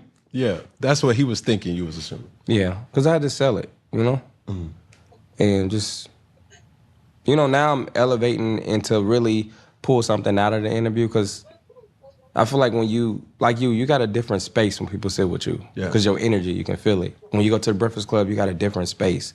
So creating a space when you come here, you know what you're going to get. Yeah. Because how I am with myself. You know what I'm saying? Like you never know. Outfits and all, you never know what you're going to get. Yeah. And Did you know what you were going to get with Southside and G Herbo? no. I did not know what I was going to get. I thought I did. Was that real or was Yeah. that like... It was real. I feel like Real in what way, though? Because I was- felt I mean, it was tried not- for you. I wouldn't say that it was real, because we just sit down and talk like me. We just talk. And I could say, looking back on it, I'm so used to being the guy that's like, like going back and forth. So the fact that I was like, I'm going against two of them, Yeah. that got me too. So I'm like, damn, they both. And then I was thinking too, I'm like, damn, is this for real? Did I do something to make them mad? So I'm in my head. That's what I'm thinking. asking. Like, I was what thinking in did my you head. do to make that... Or Nothing. To make, It was nothing. He threw your hat. He used like it would, but that's just how they play though. But I'm saying, look, that's how they play. But me, I could have said, hey, can we stop? Like, can we really get together? Me as a man, I could have did that, but I didn't. You don't think your manhood was tried? I don't think it was tried, but I'm saying, looking back at it, if I could do it differently, I would have been like, hey, let's get on the script. But like they said, they went in just saying, you play with people, we gonna come play with you. Okay. That was what it was. Have y'all talked after? Yeah, everything good. Everything was good then too. I don't think it was a problem. I was just more in debt of like thinking too much. And when it's your platform, if I came in here doing this touch of your blade, you gonna be like, hey, chill out. You know what I'm saying? No, for sure. But me, I'm just like, all right. It's content. It's content. But for everything sure. isn't content. Sometimes it's okay to speak up and say, hey, let's stop the camera. I ain't gonna cap to you, bro. And I'm a fan of G Herbo as well as Southside. I think they're extremely talented producer and artists. But I think that line was crossed. Yeah. Or it's like respectful. That's why I'm like, if you or anybody with you would have said, hey, bro, put your cigar out, bro, like, it's gonna impact me, I would have definitely did it. You know what I'm saying? But I was looking at that, I was like, bro, okay, y'all going way too far. But they came in matching the energy that I could have gave back. But you was outnumbered. Yeah, I was. You wasn't gonna get far with that. Yeah, I wasn't. That's why I didn't say shit. Were you scared? No, not scared. I was confused. More confused. Like, damn, I'm like, when is it gonna stop? When we gonna get back to it? So that was that. And then it got picked up by a lot of... I didn't want that. I didn't want that. I didn't like that either. You didn't like that it got picked up, but it was good for business though. Nah. I mean, but if I could do it over, I didn't want to release the episode. Why It was up did to you me. though? Because I was told on my team, they said they wanted out. It was somebody on my team that was like, oh, they said it's okay with it being out. I was like, I don't know, because I don't think it was a good one. But if I could do it all over again, I wouldn't have released it. It was one of those things, like from a viewer looking at it, right? The clips were so intriguing that it forced people to like really want to go back and watch. And as I'm watching, I'm like, okay, bro, they bullying this dude, like. And you only feel like there's bullying because I didn't say nothing. For sure. And I don't now think you I could have spoke said up. anything. Yeah, I could have. Just matching the energy. It wasn't bad. Like, they wouldn't like, yeah. If I could say it, it was some hood shit, like some people in the hood playing with you, like, you know what I'm saying? Like, little man. Nah, bro. I'm being honest. Type shit. They was trying to take it there. Like, it's two things. When they took your hat, threw your hat, then took your watch, threw your watch, went like, hey, bro, hey, hold on. We ain't playing no more. Like, this my platform. You see what I'm saying? Yeah. It's like, I respect y'all, and that's cool. And I'm not trying to make them look like bad guys. You're just saying just anybody if you I'm talking about a moment that the optics didn't look good. Yeah. You feel what I'm saying? Where you use certain language that's like, dickhead, shut up. Like, I hate, like, certain things, like, why are we doing that? Yeah. Especially in this dynamic of, you know, black men. You feel what I'm saying? I think in our world, we have this armor up where, hey, dog, you good? You straight? You feel me? And everybody wants to be tough, or nobody wants to be labeled a hoe. They don't want to be labeled soft. They don't want to be labeled like, hey, bro. But it could get tricky being a comedian because, oh, he the funny guy. Yeah. Look at this nigga. You know what I'm saying? Say something to make us laugh. You know what I'm saying? Like, it's easy for people to disrespect you as if you are the clown. Yeah. How do you compartmentalize, or being in that situation, how are you to respond? That's a good question. Sometimes it's just your aura. Your aura, sometimes. You got to fix yourself and also carry yourself differently, too. And also, I think people can feel not to play with him. You know what I'm saying? You can feel it. Say it one more time. Some people can feel not to play with him. It's different than what I thought. Yeah. That's like Dave Chappelle. I feel like when you get next to him, it's like, damn, this is a different day from what I see on TV. Yeah. So your aura is everything, how you carry yourself. Do you think you should change your aura so people... I have been working on it. Okay. Respect. What is some of the steps? What was it impacted by that? That was part of it too. Yeah. You were not mad. I was confused. Because I really didn't know. I thought this was coming from like, damn, do they fuck with me? Did something happen? So I was trying to figure it out. And then I'm like, damn, how long is it gonna go? You know, because that was me asking questions that I could have asked them. But me talking to myself, I could have spoke out loudly. That's what I could have did differently. Another interview that, you did recently with B. Simone, right? And that caught a lot of attention and a lot of, wave of just the literacy situation. And for her, I mean, I don't know if it was, but in a lot of funny things, there's truth that's behind it too. Right. So I feel like when you got an opportunity to voice certain things about her, did you feel her energy kind of shift in discomfort? Nah, I really felt it was a good intentions, and she was doing her job in her way of reading back everything that we talked about and let me know I'm listening with you. I'm listening to everything you said, and I'm gonna read it back to you, and bam, let me hear how you feel. So even that clip, they had to be in that room to read the energy and watch the full interview. Yeah. But when you watch that clip, it looked like that. So it was a good moment. To me, it was a funny moment where I was just like, this is my time to do the comedy. Yeah. Like, like when we talked about you being burnt, it was like, this is my time to say it. So just learning your comedy, like, this is my time. So me even saying that back to her, like, well, okay, all right. Yeah. Like, this is my time. Like, you know that too. But it wasn't perceived of that because everything that because you said people was, took that clip. Yeah. But what I said was true because what she said was true. So I matched her comedy. Facts. You know what I'm saying? And I don't even think she thought it was comedy, but it was my time to be It was funny. a strategy. Yeah. Now, let's talk about your tour, right? And for people who may not know you're on tour right now, how does a guy who is a social media sensation or a person who comes across through pranks, skits, or what have you, perform in front of a live audience? What's the difference? Not having fear. Not having fear and feel like you're supposed to be where you at. Like, I should be here. Learning that moment. Like, I should be here where I'm at. And really watching people, too, that you really admire. Like, you know what I'm saying? I could see myself doing that. So I don't know if it's bad or good, but I'll be able to watch people and be like I said, from the Walmart shit, and be like, I can see that me doing that, you know? For a person who may not have witnessed you live, right?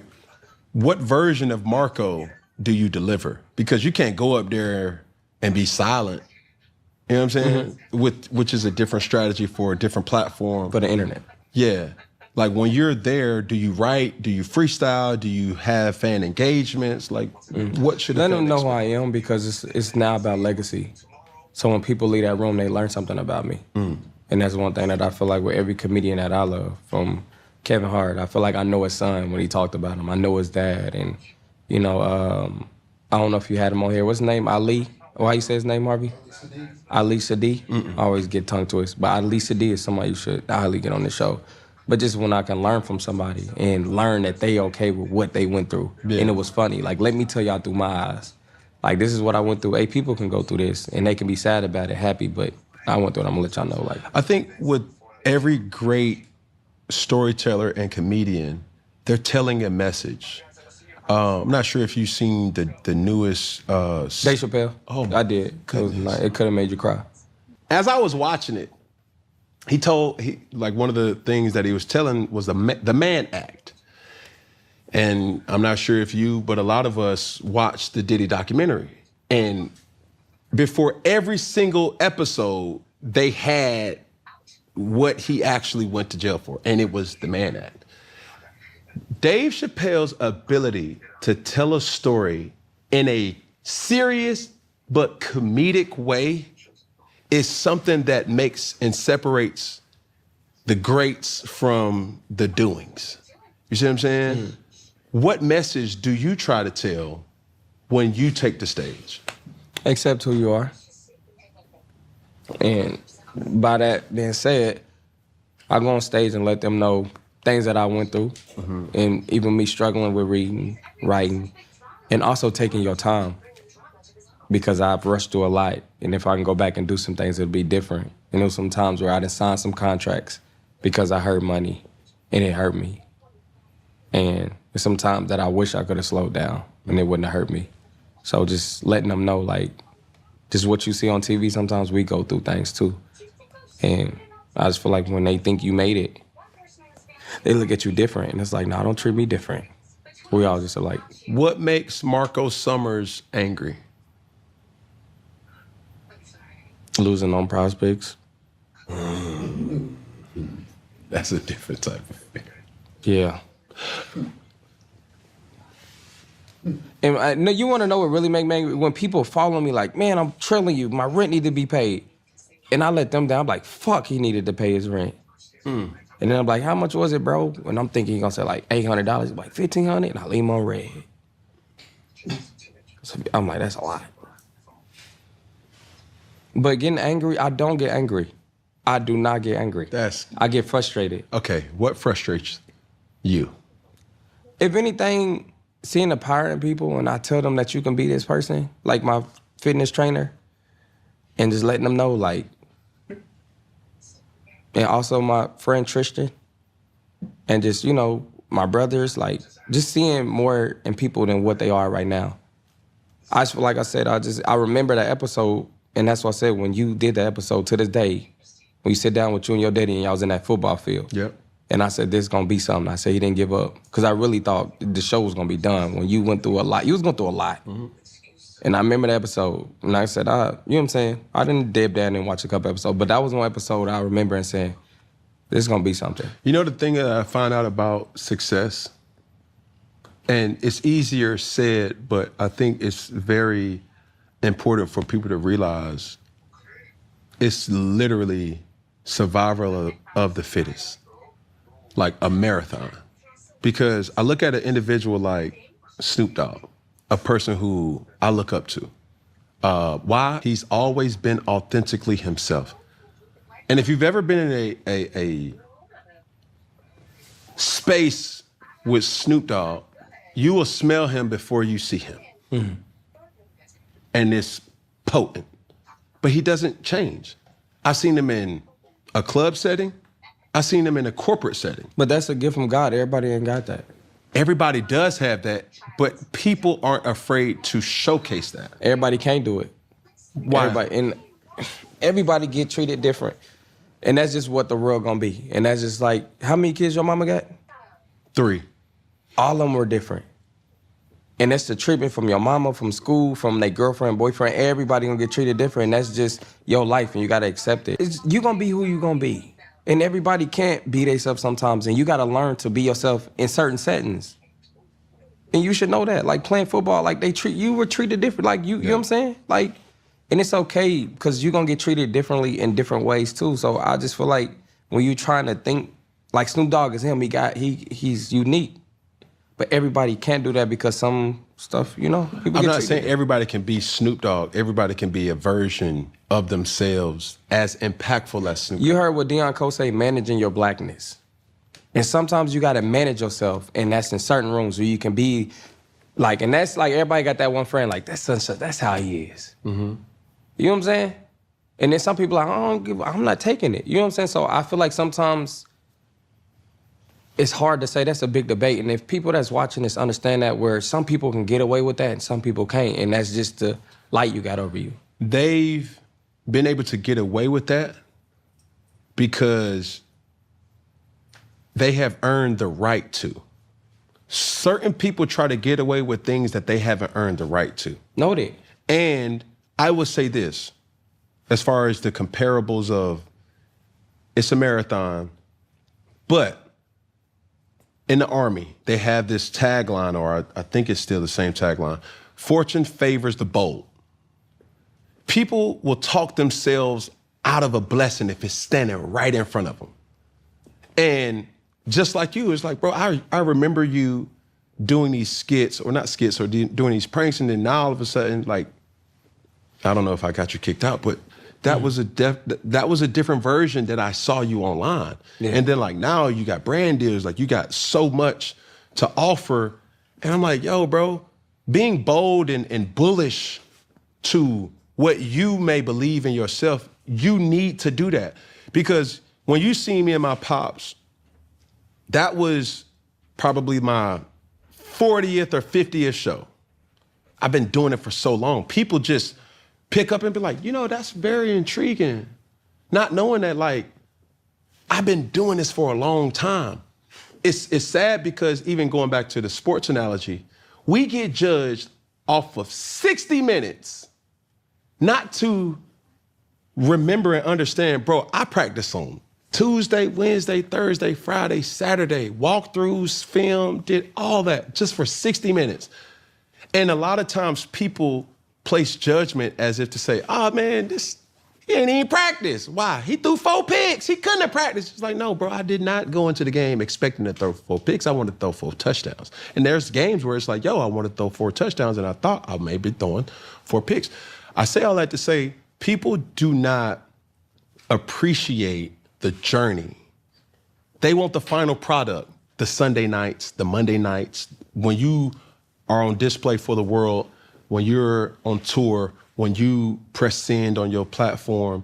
All these different things is where people will judge, but at the same time, being the sole source, it's like, I'm gonna keep going. I'm gonna keep mastering my craft, because what makes Marco is gonna be different for Cam. We still got podcasts, we still got shows, we still talk to people. You do it in a very, interesting way. I do it in a very interesting way. And it's about delivering the best version. And if that does not happen, you still have to have the wherewithal to keep fighting. Because we're living in a very demonstrative world where it's pessimistic, it's very dark, it's, man, what you got to tell me when you blah, blah, blah, blah, blah, blah, blah. Well, for me, if you're still able to find light or find purpose through it, that's half the battle. The next battle is, how do you execute and keep delivering? All right? Man, who's your favorite comedian? Favorite comedian? I would say Dave Chappelle. That's somebody that I feel like is just him. He just went through life with being him, his journey, and you can just see it. You can feel it. And that's what I said, what you said, where people can feel your aura, like Snoop Dogg. I can see that you went through life with being you. And some people had to change. And that's a big thing. And back to, I wanted to say a comment. I feel like one thing that we gotta stop trying to erase our journey. I feel like some people walk away from what they have done and let it follow you. And that's one thing that I figure out with some artists that blow up. They'll go through and delete all their old pictures. And then they just, I want you to see this version with the money and cars. It's just like, sometimes just let them see who you are and what you became, and you get more respect. And football coach, why do football players delete their old pictures of old teams, and when they get a new team, it's just like, let them see that journey of you. That's one thing that Tyreek Hill did. You deleted your whole history when you did all this, and people love to see your history. It's like a movie. We want to see the build-up, and some people like to go back and be like, wow. But some people are they ego so big, they want to hide. Let me hide when I was dusty, or let me hide when I felt this way. Now I'm this version, and I don't get that. Because players do that, and I know you done seen it, where they delete old pictures, and it's like, no, let's see that Heisman. Let's see, like, wow. You know what I'm saying? It's an interesting perspective, because it's people like me. I love to go, like you, if you were took down your old episodes and said, I want them to see this one. I don't want them to see when I had. That's different, though. But that's still part of your journey. Cool, and everybody's not comfortable like that, because now you can throw in the factor of, like, what if a person doesn't want you to know that they were overweight, but they get surgery? They're not comfortable with that. That's fine, but if you accept the surgery and understand, like, I did get surgery and I'm this person with surgery, you still can motivate people to get surgery. Everybody's not like that. But that's what hurt us sometimes. For sure, I'm agreeing with you. I just feel like you should accept your journey, accept who you are, because somebody need that journey because they're trying to do what you did. But it comes to a point when you're looking at a person as goals, when you're looking at a person as like, yo, like, they got it figured out. That person doesn't even have it figured out. That person didn't even look like that. I look at moms and I'm like, yo, the situation ain't, mama's stacked. The daughter, I see a son and a father is like, the dad jacked. The son, look, he ain't gonna have those type of traits. They don't even look like that. That's basically what I'm saying. There's so many different things that people may not feel comfortable with showing what they used to be, because they may look at it like that wasn't the best version of me to display. But that version takes a part to who you are now. True. And that's why I said I wish we could change that, but I get where you're coming from. But I feel like that hurts us when you accept who you are and you're able to talk about it or don't hide it. But you know what I'm saying? Do you think players should delete their old pictures when they get traded to a new team? Who am I to judge? I'm asking you a question right now. This is just advice. I'm just saying, if to see that you don't want a Super Bowl, a Heisman, and then you go to Miami, take all that down and start all over. New Jersey, hold up. That's cool. Because you don't know how that former team treated you. It's about what you did. Yeah, People respect you for what you sometimes did. people can erase that or try to erase that. But people respect, like Gorilla. She showed that she was working at Wendy's. Pictures and that. It's like, damn, I can be that. And that person at Wendy's, I can be that too. Yeah. And let's show that kid where you know what I'm saying, that football coach where, and I love, what's the King Richard? That movie that they came with Serena, Dad, like showing that history, that's why history is taught. That's why we know about Martin Luther King, we know about all that, because they show you where we came from so you can respect where you're at now. That's a lot, that's deep, and a lot of substance. But I'm just saying, history is For important. sure. I'm with you, I'm agreeing with you.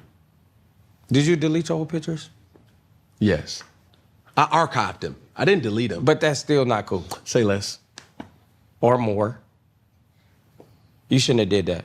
Can you describe your style in one word? It shows ungratefulness. You delete all the pictures. We sitting here, all the Heismans you won, all what you did for Carolina, you just take it away just because you feel some type of way. Sometimes our feelings ain't what we think it is. Sometimes we shouldn't listen to ourselves. But sometimes you need expert advice. That's why you listen to yourself. But not all the time we're right. Can you say you right all the time? Yes. Oh my God, that's the problem.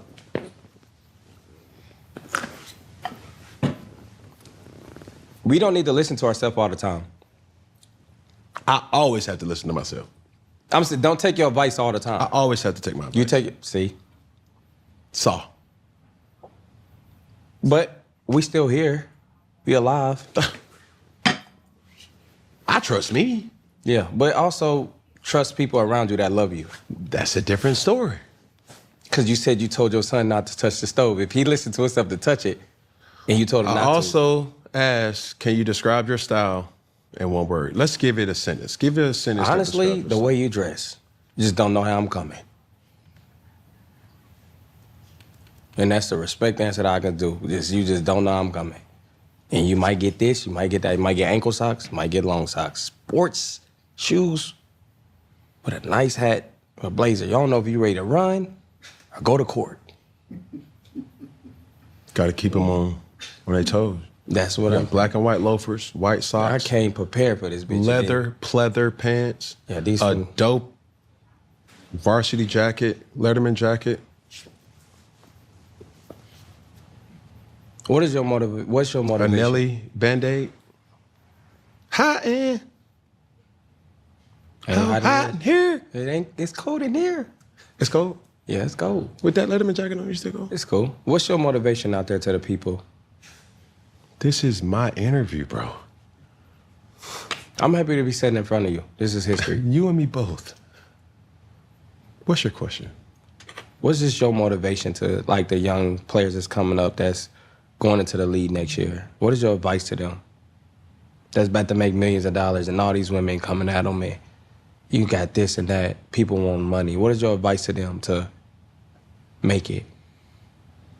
Keep your eyes and your ears open. Simple. Because the people who you think are for you are not for you. They are merely with you because of what you can do for them. That does not equate to them being for you. And unfortunately, by the time you find out that they're not for you, it's too late. Hopefully, you are protected in any type of manner that you need protection. That could be a homeboy, that could be a family member, that could be a lover, that could be whatever. Condom. Whatever. Could you walk us through your hair routine? I get it braided, taken down, and I get in the shower and let it steam. Don't let it wet, because when your hair it comes out like that. So steam. That's it. I don't wash my product out. I just let it steam and go out, and then I just let it be out. You don't comb it? Nah. Just let it steam out. Because when you get braids, it's out. So, Yeah. but when you get in the shower, it starts to become poofy. Was the Lala routine, was that real? Yeah, I like Lala. Me too. Yeah, I like her. Is she cool? Lala's a good person. She really is. Yeah. Super dope. She's been around a long time. And the fact that she's been able to show evolutions of herself, like Lala being on MTV was like Who was your celebrity crush growing up?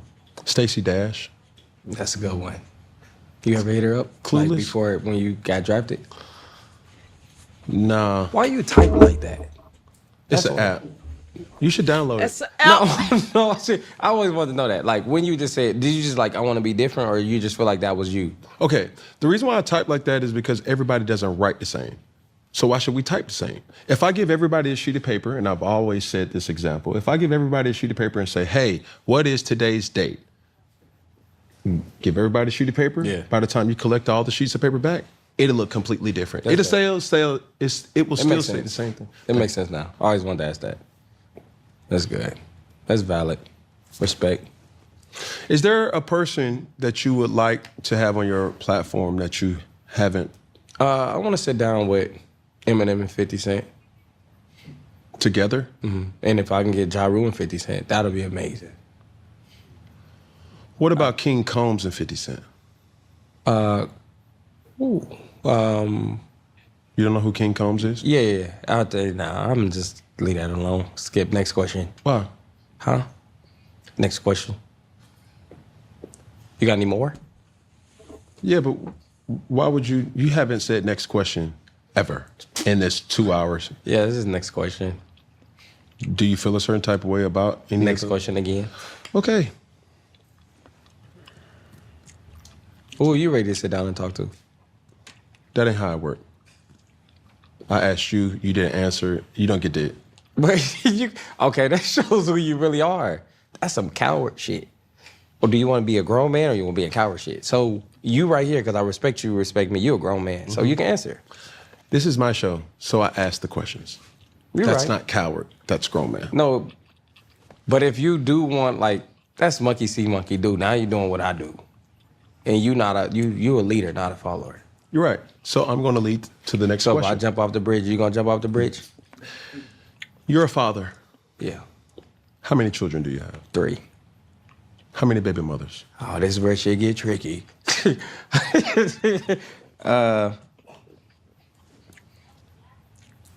What gets tricky? 2. I got 2 baby mamas. Are you with any one of them? Yeah, we got a relationship because we're family. Oh, all y'all together. We're family. Like the 2 women get along? We're family. I don't know what they do on their spare time, but we're family now. Okay. When you share something with somebody, that's like you. If you got a cousin and they got a cousin, that's your cousin. Yeah. So I feel like we're a family. Do y'all share beds? No, we don't stay together. We just a family. Neither of the 2 women. No, we're a family. Yeah. But I'm trying to say, are you We're not dating? an intimate family. You're cool. Are you dating? Yeah, I want a relationship Are you dating though? every now and then. Are you in a relationship right now? Why? Because I know what I want. Which What do is? you want? I know it. Just somebody that just love themselves and ready to love somebody else. Are you ready to be in a committed relationship? Yes, sir.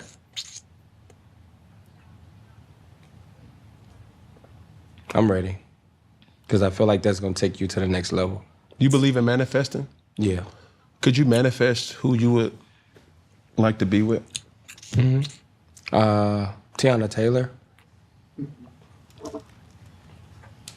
If she liked me. She killing it. Yeah. She's killing it. I think I would be her type, but I know I'm like her brother or something. Oh, you a friend? Brother, friend. What about Iman? Like you?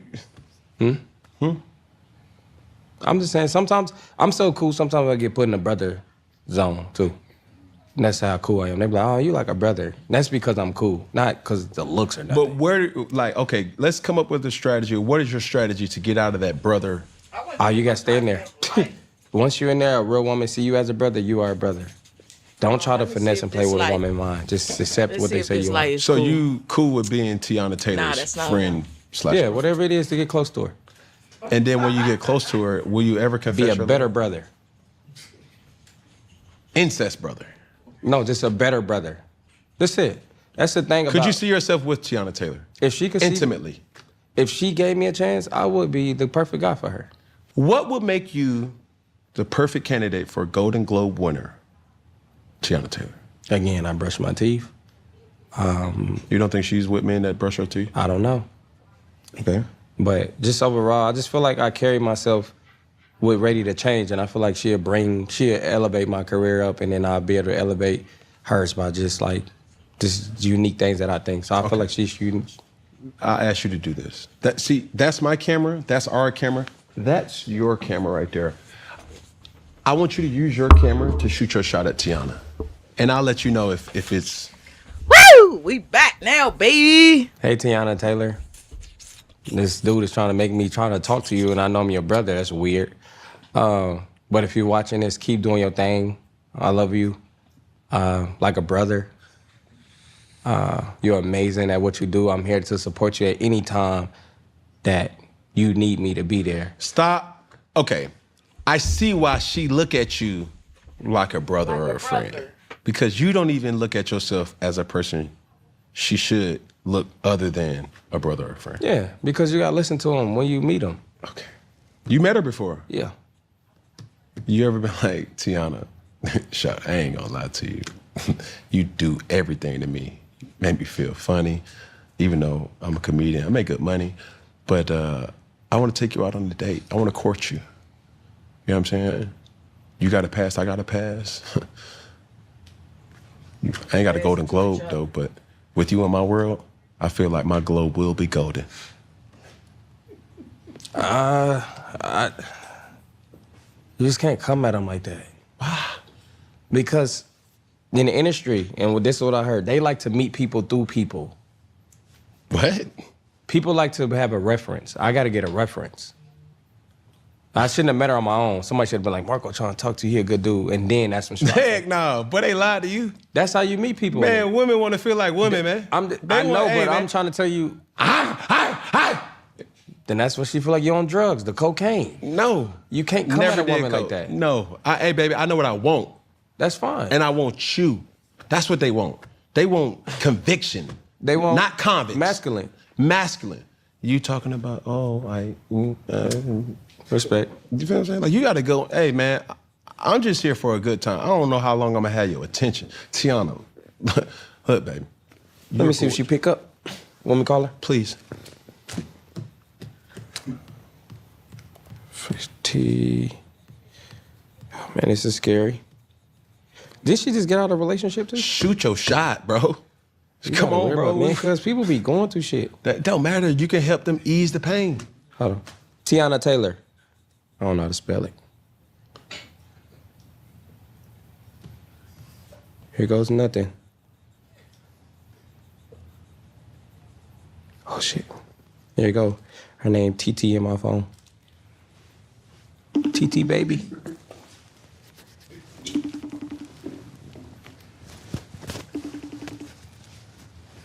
Shawty got a pay. Don't look cool, nigga. Do you? It's just look like it. She probably busy. Let me see. Send it. This funny Marco. Just in case she didn't have my number saved. She don't save brothers' numbers. She definitely saved brothers' numbers. Shit, pick up. Dang. Busy. But that's what I'm saying. I'm cool, man. I'm vibing, bro. I'm here with you. I'm that guy. After this, my shit gonna go up. Right? We hope so.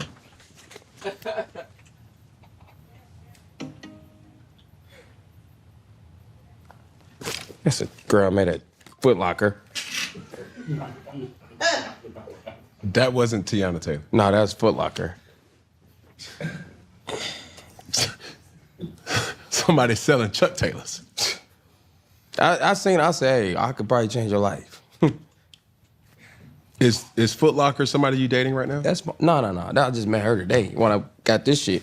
You did not get that from Foot Locker. No, I got this shit at the mall. Zara. The shoes too? Yeah. They spiffy. I like them. Thank They you. sporty. I would ask where you got yours from, but I probably I ain't gonna go to the store. These? No, those are Under Armour, right? Yeah, Shout out to Under Armour. for sure. That's unique. And you still in a relationship, right? Yes, sir. That's what's up. Yeah. What's your advice for me when I do get in a relationship? You an eater. That's crazy. I'm trying to tell you. That's all you gotta do is eat all day. Now, has fatherhood changed your perspective on life? We definitely got to clip Yeah. that. How so? Do for them because you brought them into this world. And they only get one daddy. They get one daddy. Well, they probably get two One if they get a boyfriend. pappy. But You get what one I'm trying to say pappy, is they ho. get one real daddy. How So is your this co-parenting nigga like relationship? Tiana Taylor. It's great in my eyes. You still got any type of fling? Ain't that no? No. It's great in my eyes because I respect them. Because being a child, everybody in this room being a child before, and we all love our mama and daddy. So just understanding, like thinking for the child, like I want to love what my daughter loves. Yeah. So I owe her that respect. What's the genders? Genders, Like, how many daughters? girls. You got all girls? Oh, I thought you were talking about my baby mamas. Oh, Children. yeah. You have 3. We'll say that. What are they? I got 2 girls, 1 boy. Okay. Prize, Million, and Island. Prize, His name Prize. Yeah. as in He was a surprise when we had him. like a oops. No, I mean, she said she couldn't get pregnant. But she had a baby before that, so I should have listened. She a good girl, though. Shout out to you. Love you, Marissa. She ain't no motherfucking good girl. Island. She played right in your Yeah. face, boy. Tell us the thought process about that name. I thought Island was, I don't know. I just thought that was a cute name. I was like, Island is cute. And her mama was like, let's name her Ocean. And I was like, what? Now she got Island Ocean Summers. That's her middle name? Yeah. Y'all like water, huh? I didn't think about that. Me a water. Does the Foot Locker girl understand you? I just met her, nigga. I just met her. Tell us how you bagged Foot Locker.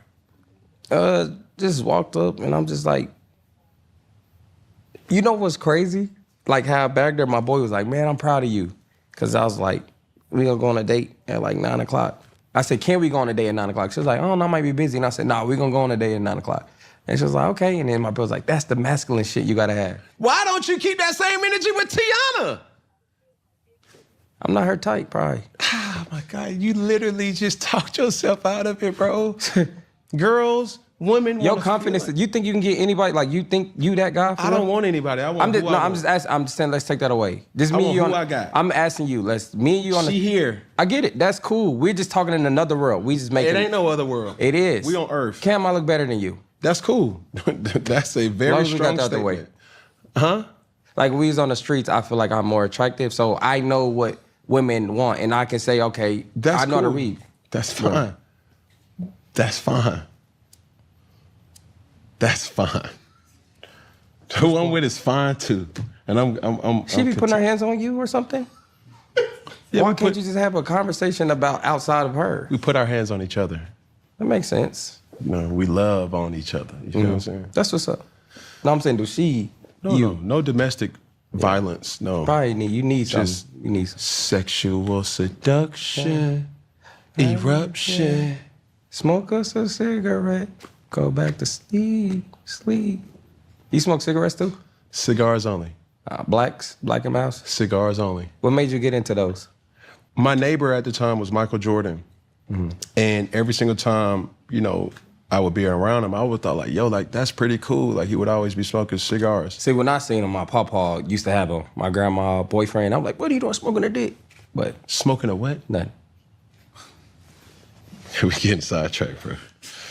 All right. I want to ask you something about your show because it's rather interesting. And when I was on your show, you were asking questions like, are you a baddie? Am I a city boy? Who comes up with these questions? You just get bad energy. See, you do stuff like this, which is cool. That's baddie energy? Like you just walking around like I'm him, like, and you know you him. But as a man, we got to limit that we him. You know what I'm saying? Girls walking around like that, like I'm her. But it's good that you got that confidence through the roof. What's your pronoun? What's that? Ain't pronouns like? What's pronouns? It's like he, she, her, him. Well, that. I feel like I'm a human being. No. Like, I got a cock. What?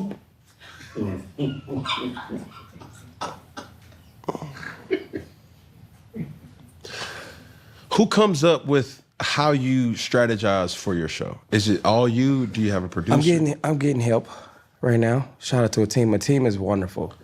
Team? Yes, a team. When you have a team in life, it makes life better. Be ready to share, be ready to change people's life, and don't go through life trying to be stingy. Because the more that you can do for other people, God gonna keep blessing you with more opportunities. So shout out to your team. I really feel good in here. I thought this was a real set. This shit is built. Outside of there, it's warehouse. So this is dope. This is not what y'all think it is. This is not an office. It is an office. This is like a Tyler Perry play.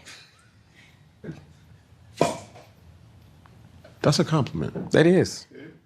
That's a good thing. I like this. This is some shit I want. It ain't cheap. Nothing in life is cheap.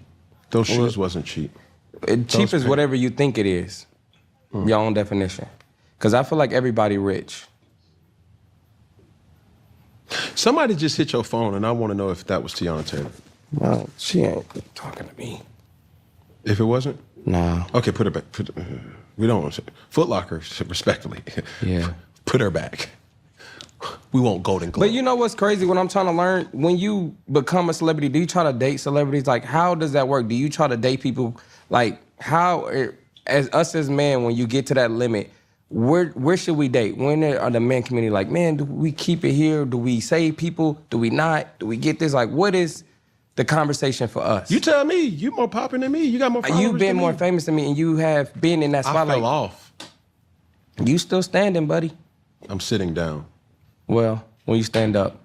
But what I'm trying to say is, how is it, because women can, because I don't see, let's say name, Kiki Palmer seeing a dude at McDonald's like, damn, he look fine, I'll change his life. But we would do something like that. Foot Locker. I can change your life. Yeah, but do you, like, women don't just be like, man, look at him, me, a janitor, man, come over here, let me get your number. Women won't do that. Why wouldn't they?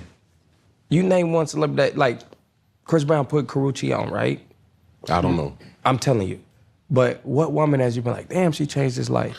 Was it Britney Spears dated a backup dancer? Backup dancer? She married him. That's dope. Tom Brady's ex-wife. What about the black women? Where they at? Where we at, man? Help us. I'm giving you examples. I know, but I'm just saying, like me. Nicki Minaj. That's a black woman. Yeah. She went back and got her dude. Hello. That type shit. That's good. Okay, so I'm saying as a janitor and I'm working at Popeyes and I see Lizzo come through, I know she's not gonna like give me a chance. Just give me the light. If you see a beautiful girl, you going. You easy. Me? Yes. I'm not. Well, not no more.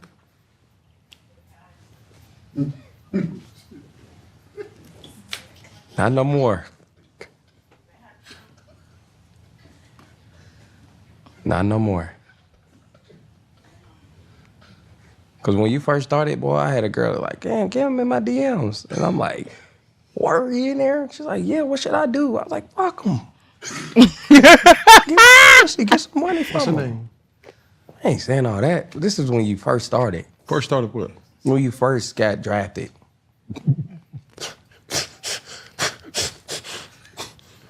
2010, where were you? Shit, working. Exactly.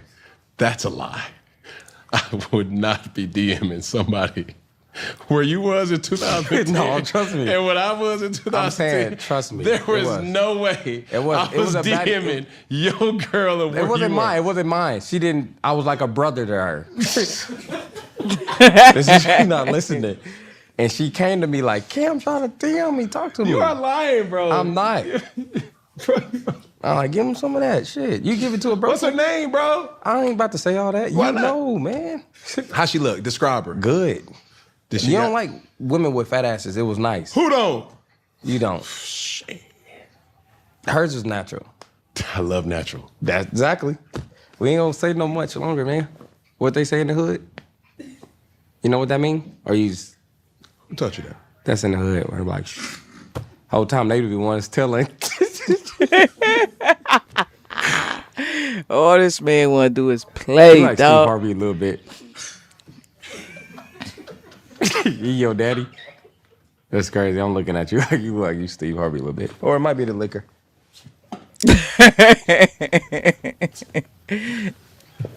Have you ever looked at some people like, I wonder what they sex like? I be thinking like, Every time I see a white couple, yeah. I be Word, Sex life, me like, too, no, bro. Yo, every time I see a white couple, I be I met a thinking person like, that at slept with first I Yeah. go, She had fun. you Was feel she me? fun? Then I be Did like, she but have what fun? do I know that should be dry She had as fun. hell? it was Like, oh man, it was amazing. no. We talked about it. She pillow talk. I wish sex had a review. fuck, like I bro. can look at, like, oh, she, like, what's You know, God got Dry, a bro. very funny sense of humor because I think about this. God knew everything that He was doing when He was creating us. Why didn't God let us know when people had sex last? Just imagine. We'll turn a certain color if we had sex in like a time. Or better yet, what if God had all our, like we had a bio over our head, and like how much money we had, What? STDs, what you like. That'd be crazy. Be like, I don't know about that one. She Like the fine. Sims. It feels like the Sims. Yeah. If it was really like that, it'd be dope. She fine, but dang. Yours would be like, can't dress. That's cool. No shade. That's all right. coming for his time. That's cool. But just imagine how many people will be impacted by that. Like, people walking around orange. Orange was like, they just got sex. And then they'd be like, you orange as hell talking about you been No, selling then I'm it. ready to go back in too. Shit, let's keep it orange. She ready to go. If she orange every day too, I'm like, let me get in. Easy. That would be dope. Man, who am I? I'm just a comedian. If you wasn't a comedian, what would you be doing? I ain't gonna lie. I ain't gonna say that. Whew. See, that's how you gotta catch yourself. But Why would you lie? nah, because it was like I got a second option. I'm going to the second one. If I could be anything else in the world, that is a good question. Pilot don't seem too bad, but I got after that pilot. That's your second option. What's your first option? That is a good You're question. thinking too much, bro. Nah, because that's a good question. Like because when you just seen yourself who you was the whole time, probably a teacher. Nah, I was playing. I let all my students pass. I know, let's get serious. I really don't know. Hey, 'Cause when yo. I don't know what I could be. Do you look at a person as you're dating, right? Do you look at a person different if they admit to having an OnlyFans? It depends on what they doing on it too. Yeah, you be selling feed pictures. Or like India Love, shout out to her. She just posts her model pictures. Does a person's past impact how serious you take them as you're pursuing? As long as we can go through it and talk about it, and you can be okay with talking to me about it, I accept who you are. Okay, you meet her and she orange. She just got smacked. Yeah. Could you? Could you have a blended family? Like, could she have blended? children while dating? Hold on. Already had them, or they already there? They already there. Yeah, I like being a stepdaddy. I can leave when I want. But you got kids. Does your kids? Or I does want them to have a good stepdaddy. I want them to have a good stepdaddy. No, I'm talking about mom, like stepmom, like Yeah. But again, I want a great stepmom for them. they ever met somebody outside of their mother with you? They ain't met somebody else real close with, yeah, and their mama knew. What happened? She didn't like it, but I feel like it's a proper way to do it. Let them meet. But each what other. happened to the? Why you not with that person? It was just I don't know. It was just the time. Timing wasn't best for both of us. Okay. Lastly, what's next for you creatively? Or what's next for you creatively? Yeah, he was make-up words for real. You haven't heard? Yeah, I have. I seen too. Just going into this year, just doing new things and creating things that I thought I wouldn't be able to do. And I want to help a lot of more people. This is one thing that I always tell myself. I want to be able to buy, like, cars for single mothers that's working their ass off. Because there's a lot of mothers out there that's working, like, 2 jobs and not being able to spend time with their kids. So if I'm able to do something for them to help them get ahead of life, I will. So buying a car, and I got this thing where I want to go into, like, restaurants and see who work hard and talk to the manager and it's like, do she got a car? And not go buy them a car. So if I can give back to people that are really trying, I really want to do that. I love Mr. Beast. If I can just get in his position, I will really just, like, take over the world. But I still can. But I just really like to be able to help people. Because helping people really, you know, just shed light on people. But it's people out there that's on the bus stop that never think they'll get a car. And let's help them, because I understand helping the homeless. You know what I'm saying? But what about the people that's on the bus stop going to work every day that don't even know what a car's like? You know what I'm saying? So I want to be able to get back to them and just be like, want to sit on the bus stop and be like, nigga, what you doing? You better go to work? Like, yeah. And I was like, just get in the car with me. And he's like, what? And I'm like, you got a driver's license? And he's like, yeah. I'm like, come on, let's go buy your car. Go get him a Toyota. I ain't gonna get him like Toyota or something. But I think that's really dope. That's my vision of just being able to just do stuff for people and just have much money, do random shit, and just go into Popeyes and be like, because I was a cook before. I was the one there, and that was hard for me to get to work. So I just know how that feels. At Popeyes? Yeah. So shout out to Popeyes, endorsement deals. Come mess with me. But just being able to get people ahead of life. Charlotte, Megan Thee Stallion. Yeah. Shout out to you, Meg. But just being able to help people. Like, that's fun. That's what make me happy. Like, I really love helping people. It's dope. Because me, it's just like, it's not nothing that I really, really want in the world. I just feel like if I could fly, I would do that. If I can buy another language, that would be dope. Like, if I can buy, like, to speak Chinese tomorrow for $1,000, I'd be like, let me buy it. And when I get through, I would buy different languages where I can switch. I would love, like, damn, that's different. If I can buy wings. But I just feel like the money that we got, cars and all that shit, it's like, what the fuck? We're not really buying nothing. But imagine if you can buy a new language. I got a language. This is where you end the show? No. Oh. No. I thought it was about you back. Before we end the show, I do want to ask, we started this show with you saying you had a beef with me. I do want to ask, do you have any looming beefs out there that people may not know or do know that you may not fool with? No, it was just you. Really? Yeah. Hi, you. And I remember flag football. I was like, there you go. When it was the NFL, we had the flag football. You were the there? Super Bowl. Why you didn't come holler at me? I did. We talked a little bit. But we didn't talk about that. No, we didn't.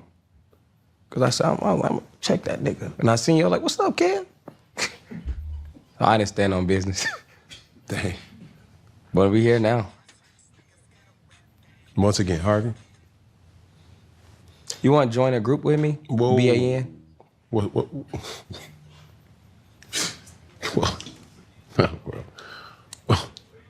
Why would I just want to join a group? Because you can be in there with me. About what is it? Tell us about it. BAN, bitch ass nigga. No. Oh. I'm not joining that group. You're That's in that cool. group? Yeah. I'm just in there with us. I'm a leader. Who else is in that group? That's the thing. When you sign in, I don't expose. I don't expose all in there. Because we talk shit, but we don't back it up. So I was talking shit, and that was the nigga like, what's up, Cam? So, who else would you say is a part of that band group? You will be a great leader. Never. Never. You only beat up mascots. You need to do your research. Well, change your life sometimes. And I had another group, Snitch or Be Snitched On. That was a movement I had. Say less. As we end things here, at Funky Friday. Today ain't Friday. It will be when we drop this episode. Any more groups that you're a part of that you... Why don't you just shoot on Fridays then? Because the turnaround time for the team needs more... But whatever you say you do it. Remember that? That's power. Yeah. That's not beneficial. I'm just talent. Women are better than men. They are, in certain things. Everything. That's facts. Shout out to the women. Okay. Foot Locker. Where y'all going on a date? Where you taking her right now? See? Mm-hmm. See? But you a part of the Snitcher Be Snitched On? Yeah. Some shit we don't speak on. So now you tough. Bitch ass nigga. As we end things here at Funky Friday, when I say all together, we're gonna say one love. When I say all together, we're gonna say one love. When I say all together, we're gonna say what? One love. All right? It's gonna look simple. You're gonna hold out your hand. To my camera, you're gonna say one finger. To that camera, you're gonna say one pinky. To that camera, it's gonna say one love. Dang.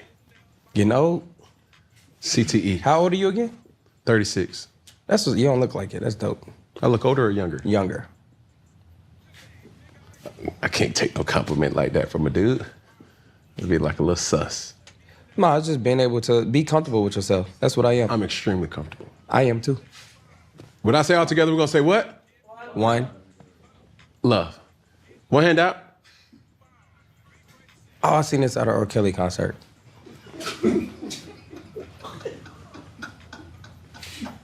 Like, my body. One finger. He did that too. One pinky. One thumb. All together. One love. One love. Ladies and gentlemen, Funny Marco.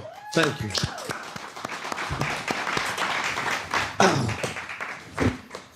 This nigga really tall.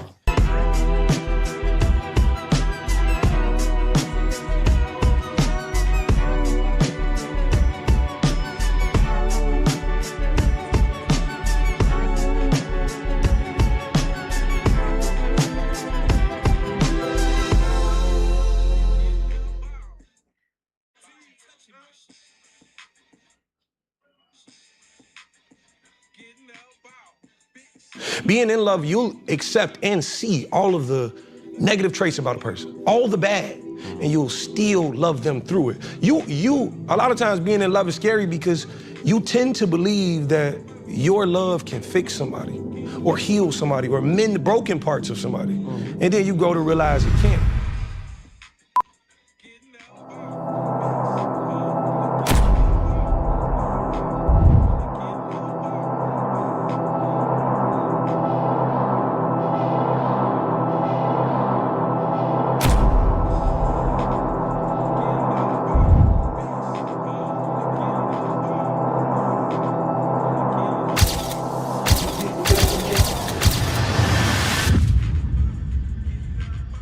Yo, what's good? What's poppin'? What it is, what it ain't, what it could be, what it should be, what it would be. Cam Newton, the son, Mr. Boogie, the all here with another episode of Funky Friday. And ladies and gentlemen, I promise, I really do promise to give good content for the masses, but most of all, ladies and gentlemen, I promise to always keep it funky. Now, my next guest, oh my goodness, where should I start? I'm gonna start with an artist. I'm gonna start with a podcast. I'm gonna start with an individual that's always repping the shop. He's a father, Mr.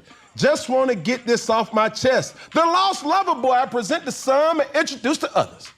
Dimitri Wiley. It is a pleasure to be here with you, my brother. How you doing, man? Hey, man, I'm blessed by the Lord and Savior, Jesus Christ. You understand me? I'm in rooms I dreamt about, you know what I'm saying? Yeah, you ain't dreamed to be God here. is good. God is good. All the time. God is good. You got this little raspy voice. You got that whisper. Hey, baby, let me, you know what I'm saying? I'm just, why don't me and you just, you know what I'm saying, kick it You know what's crazy? like Luke Kane? What's crazy, my voice been like this since I was like 12. I was in school. I was second grade, third grade, whatever age that is when you're about 12, man. You want two of them Laffy Taffies, girl, I got you, don't even worry about it. That was me, you know what I'm saying? Like, it been that way, and I grew up, and I really didn't think it was much to it, but now it's what everybody talk about, you know what I'm saying? So I'm blessed. I told you I'm blessed. I can't help it. I was about to say Mr. Raspy, but I don't want not Raspy, but it's a joke. It's a joke. I kid. Man, talk to me. I'm interested in this conversation because I think, the content that you produce and, your following is a rather intriguing one, right?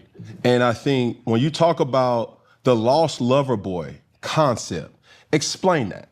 Man, I've always been a lover myself. The movies, the music, my parents have been together 35 years now. You know what I'm saying? Thank you. It's all of what I've known. So I grew up searching for that. I grew up looking for it, and everything I did, I was never designed to be the playboy. I was designed to be somebody's husband. And I knew it from a very, very young age. I wanted to do the things my dad did. I wanted to live like it.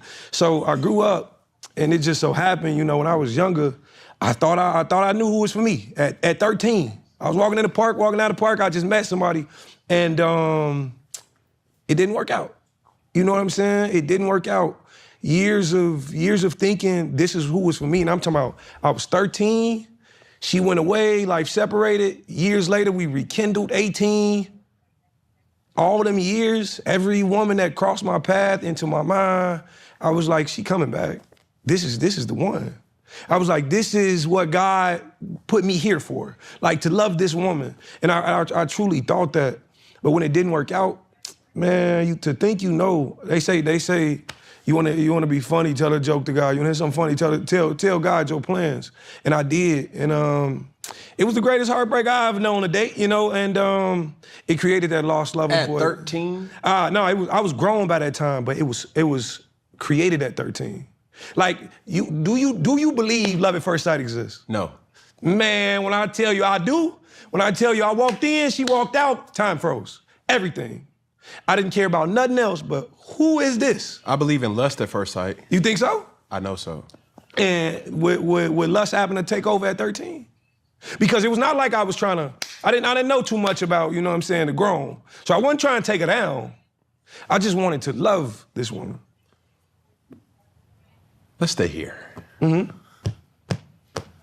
So you believe in love at first sight? I do. You did or you do? I do. Okay.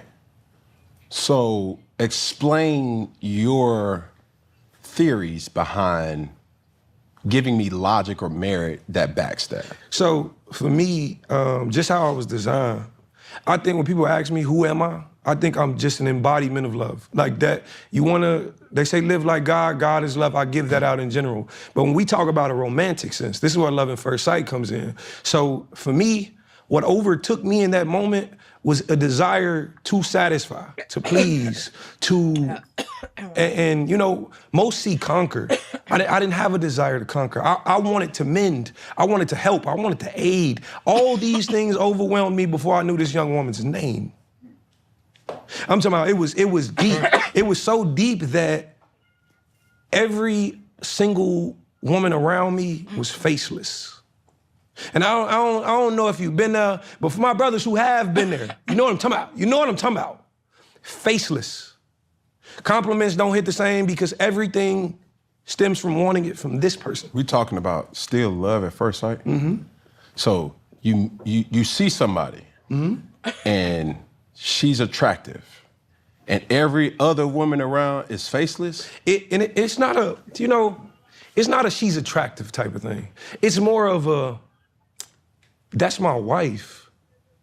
It's more of a, and here's the foolish aspect to it. I told you think you know God's plan, and he'll show you otherwise. But it was more so, that's the woman I see the future with. See, a lot of people get in relationships these days, and they're dating people, and I tell them off top, if you can't see yourself with this in this woman in your future, you're already dealing with the wrong person. The first thing I envision when I'm dating somebody is, can I see you old? If I cannot envision what you look like at 80 years old, 90 years old, us holding hands then, it can't make sense to me in my brain. And you gonna see all that at first sight? You can see it at first sight. You gotta be there. You gotta be there. You know what I'm saying? You gotta be there. Watch, everybody who been at love first sight, hey, comment that I wanna hear it. It happens, I'm telling you. You know, I didn't even know her name. Okay. So you believe in love at first sight. My question is, how many times have you truly been in love? How many times have I truly been in love? I'm gonna say twice. How many times have you told somebody that you loved them? How many times have I told somebody I love them? How many women can say, yo, Dimitri told me that he loved me? Probably like 4. In your whole life? In my whole life. I've only been in 3 serious relationships. Don't matter, but that don't mean you can't tell nobody that you love them. Now, here's the difference though. It's the difference between loving somebody and being in love with somebody. You know the difference, Cam? Talk to me now. I don't. See, let me break it down. Love is love to me. See, that's the thing. But love ain't just, it's not that simple. See, love has layers to it. I could love you for you just being who you are. Or I could be in love with you for you being who you are. That accepts the bad, the good, the ugly. See, being in love is blinding sometimes. Being in love, you'll accept and see all of the negative traits about a person, all the bad, and you'll still love them through it. A lot of times being in love is scary because you tend to believe that your love can fix somebody or heal somebody or mend the broken parts of somebody. And then you go to realize it can't. But being in love it don't just cut off with the flick of a switch. I love my mama, but I'm not in love with my mama. My wife, I'm in love with that. You see what I'm saying? And I'm not married, I'm speaking future tense because my mind has always been there since 13. Okay. Have you ever been married? No. Have you ever proposed to somebody? No. So why should somebody listen to you? Well, I think the thing about it is, I don't encourage people to.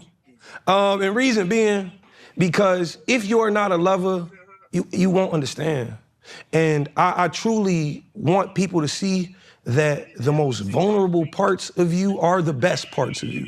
See, a lot of people in this world we live in today are like sheltered and closed off to the idea on opening up.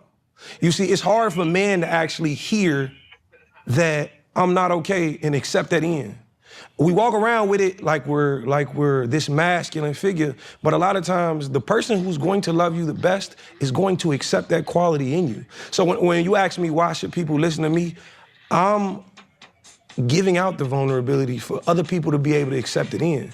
I speak to people in general before I even meet them. I speak to you like I love you off top. You know what I'm saying? Because there's only that in me. So for me, I don't call myself a therapist. I don't call myself an expert. I call myself a man who understands love, who may be able to help you understand it a little better. You understand what I'm saying? So if you ain't ever been married,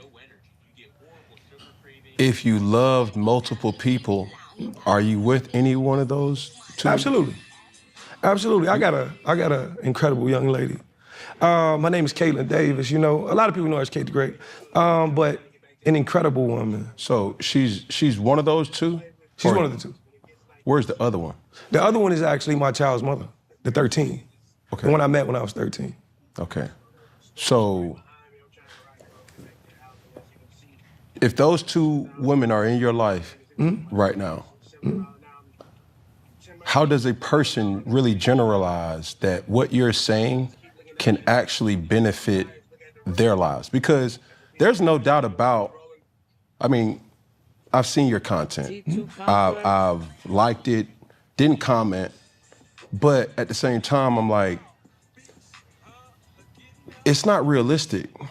You don't think so? I don't, this is just me personally. I don't think it's realistic because I think a lot of people get so caught into the fairy tale that, hey, this real life. Hey, this person that you love, they gonna have a Princess Fiona side that's, you know, when she go to sleep, she gonna wake up looking like an ogre. Hey, her breath gonna stink. Hey, she got a bad attitude. Hey, she ain't working, but can you see greatness in her still? Hey, can you bring her back to life? Hey, she went through some stuff. Can you mend that heart and have her have her be a part of what your vision is? is she even compatible for those things? A lot of those things are going to take time. See, people oftentimes generalize love as Bora Bora, Puerto Rico, Dominican Republic. Hey, couple goals. Hey, we're doing this together. They don't generalize love as arguments. They don't generalize love as like, bro, I'm really sick of you right now. They don't generalize love as like, yo, I don't want to see you, but your food on the table. Hey, I don't want to talk to you, but hey, you straight, you good, is your gas filled up? Hey, matter of fact, here go money. I don't even want to see, blah, blah, blah, blah, blah, blah, blah. A lot of times we're living in a world that even though we say love, a lot of love that I see, witness, is transactional. If you do this, then you get this. If you don't do this, then you don't get this. Which, in essence, that's not love to me. That's just, You know, it's funny because I'm listening to you describe it, but it sounds like you believe in exactly what I preach.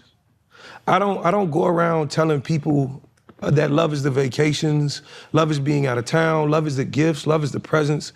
Love is accepting somebody for exactly who they are in every moment.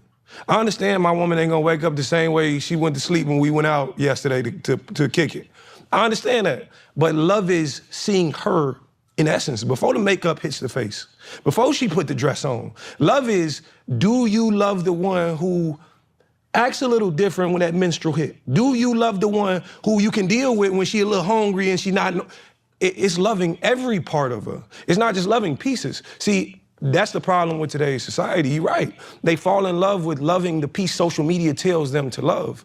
But in all actuality, there's a piece deeper that you have to find. See, before I was in this relationship I'm currently in, I spent years by myself.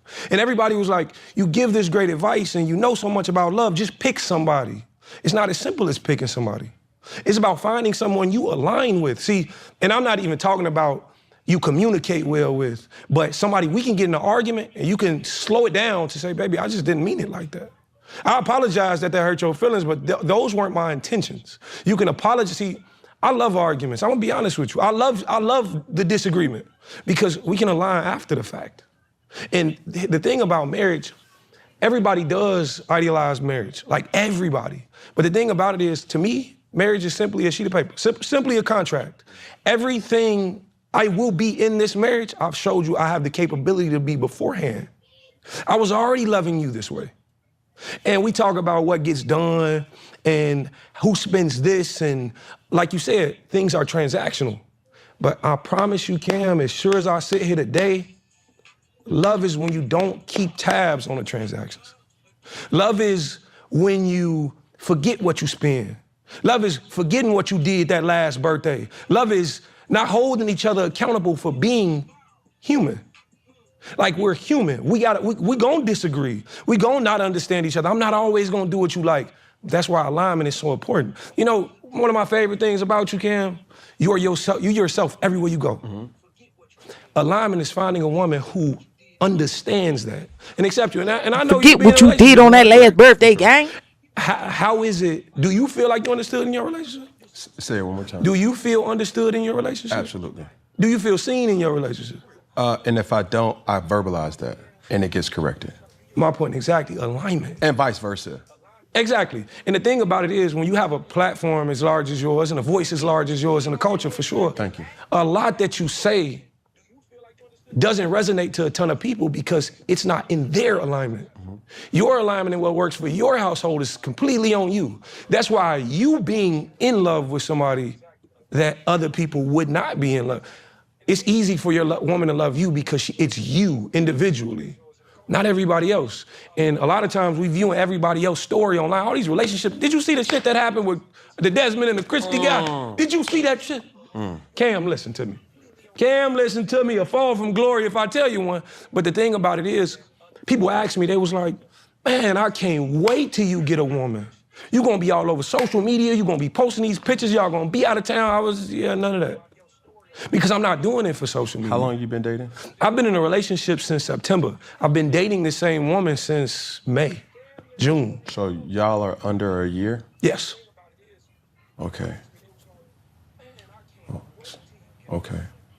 Now, how does co-parenting Man, I don't like. exist, even though does she still love you? I've been in a relationship since September. I've been dating the same woman since June. You know what? I'm not even feeling this shit. We need to switch this shit up. I'm just not. It's like it's too much going on for me. How is bruh man still talking on chill? Cause I'm just not feeling this joint. Like this shit gotta go. I ain't even. Let's do this together. This all this. Let me hide this. I ain't gonna lie. This is. Let me get that up off here. Let me make this bigger. Like let's just do what we do, man. I think we come off. Why this look crazy like this though? What? She don't even want nothing. I wish I could bring the camera down there with me, man. This lady don't even want nothing. Like, hold on, let me. Cause this. Let me see. Let me get this straightened out, man. Need goddamn order in the court, man. Order in the goddamn court. Order. We gonna talk. We gonna talk. Cause I can't just hop on here like I ain't been nowhere for the past month or something. Like I still don't like this shit. Alright, maybe this. That look a little bit better, right? Hold on, let me see what this lady wants. What?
Let me go tell these people my mom used to be a bulldyke.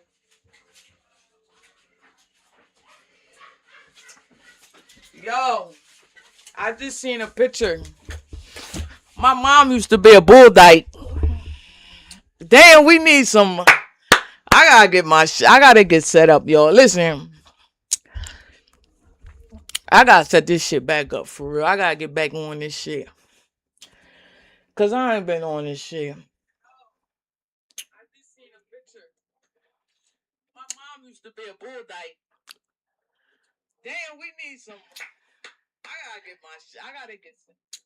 My mom really used to be a bulldyke, y'all. This is crazy. Now I know where I get it from, because I didn't understand. Where did this come from? Like, why do I like women? Why am I so infatuated with women? It's because of her. She was a pretty him back in the day. You feel me? Where that phone at? I hear it going off. I hear that joint going off. Where that phone at?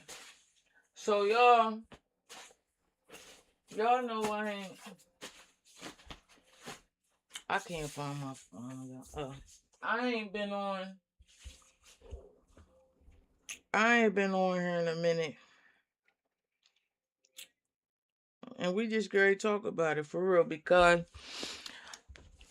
I ain't been on this joint because I had thought I like caught a virus or something, but it wasn't really nothing crazy, and I panicked. I ain't gonna lie. Is that a pimp one?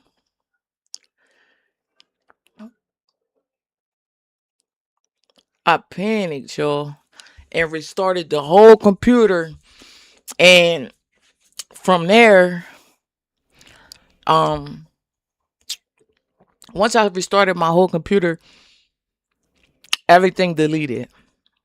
Well, I knew like, like this shit was going to delete, like OBS and all. I knew I wasn't worried about that, but like the foundation, like how I bought the computer, it was no longer, like that shit it was fucked up. So I was sad. I ain't gonna lie. Like that shit had made me so sad, bro. Like I was really, really, really sad. Believe it or not, I was really, really, really, really, really sad. Like I was like, man, I'm not, you feel me? I'm not doing this shit because I don't know why I got so sad like that, yo. That was crazy. But I really was sad. And it made me it made me not want to get the fuck back on here. It made me not want to do this shit.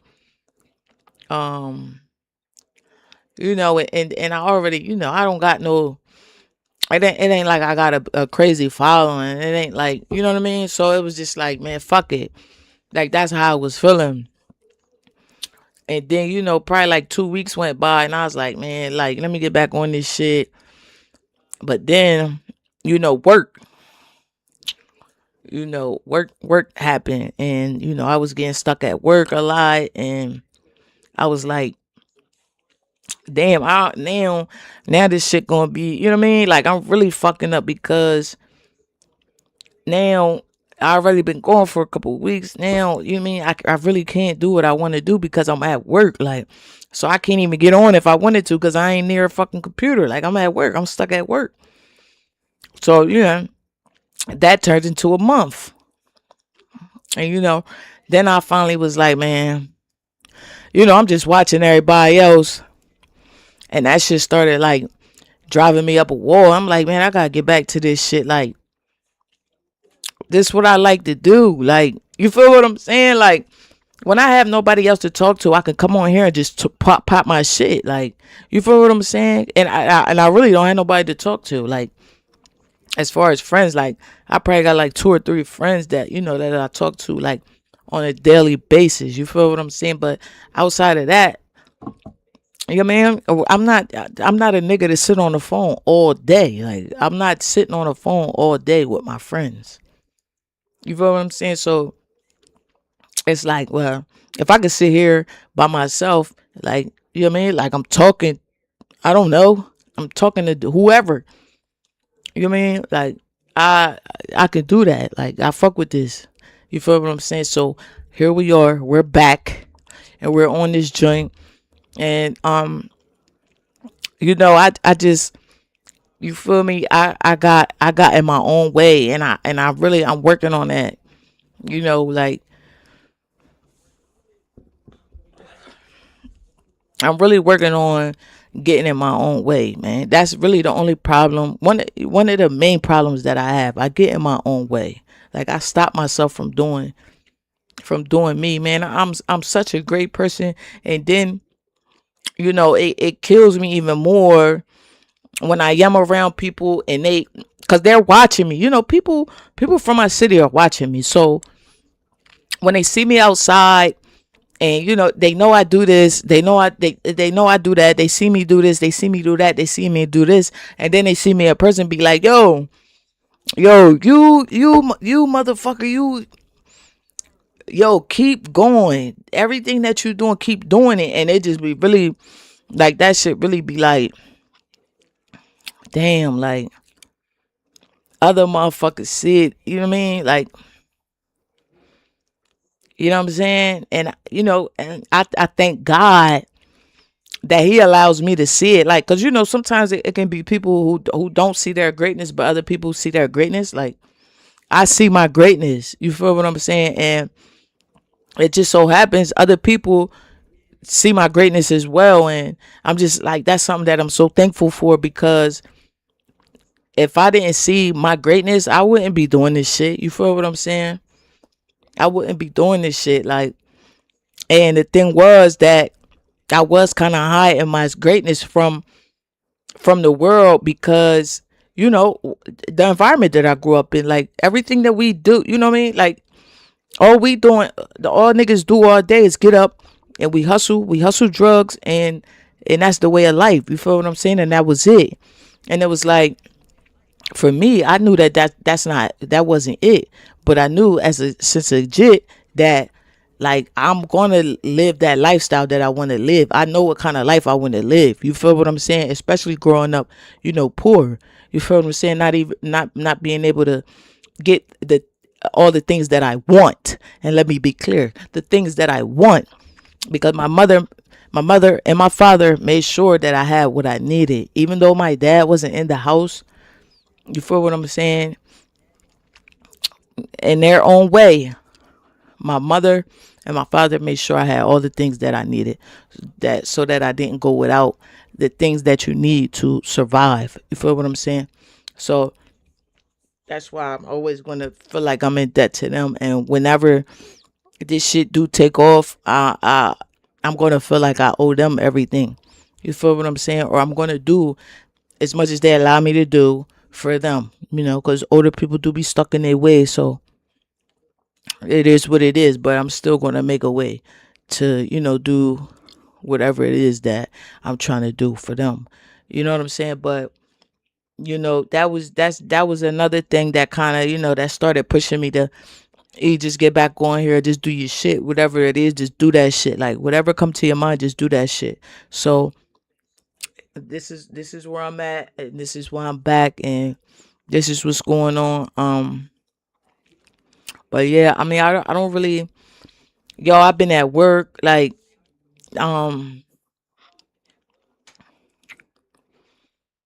you know, I can't really, you know, like, unfortunately, right, if I'm being honest, unfortunately, right now, I can't really talk about everything, you know.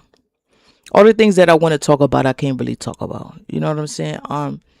You just have to, like, the shit that I really want to talk about that I can't talk about. You just have to wait and see, and you know, as time goes on, you'll see what's going on. But right now, you know, my bro, shout out to Unc. My bro is you know, that for me, that, like, bro, that's going to forever be Lil Bro. Let's be clear.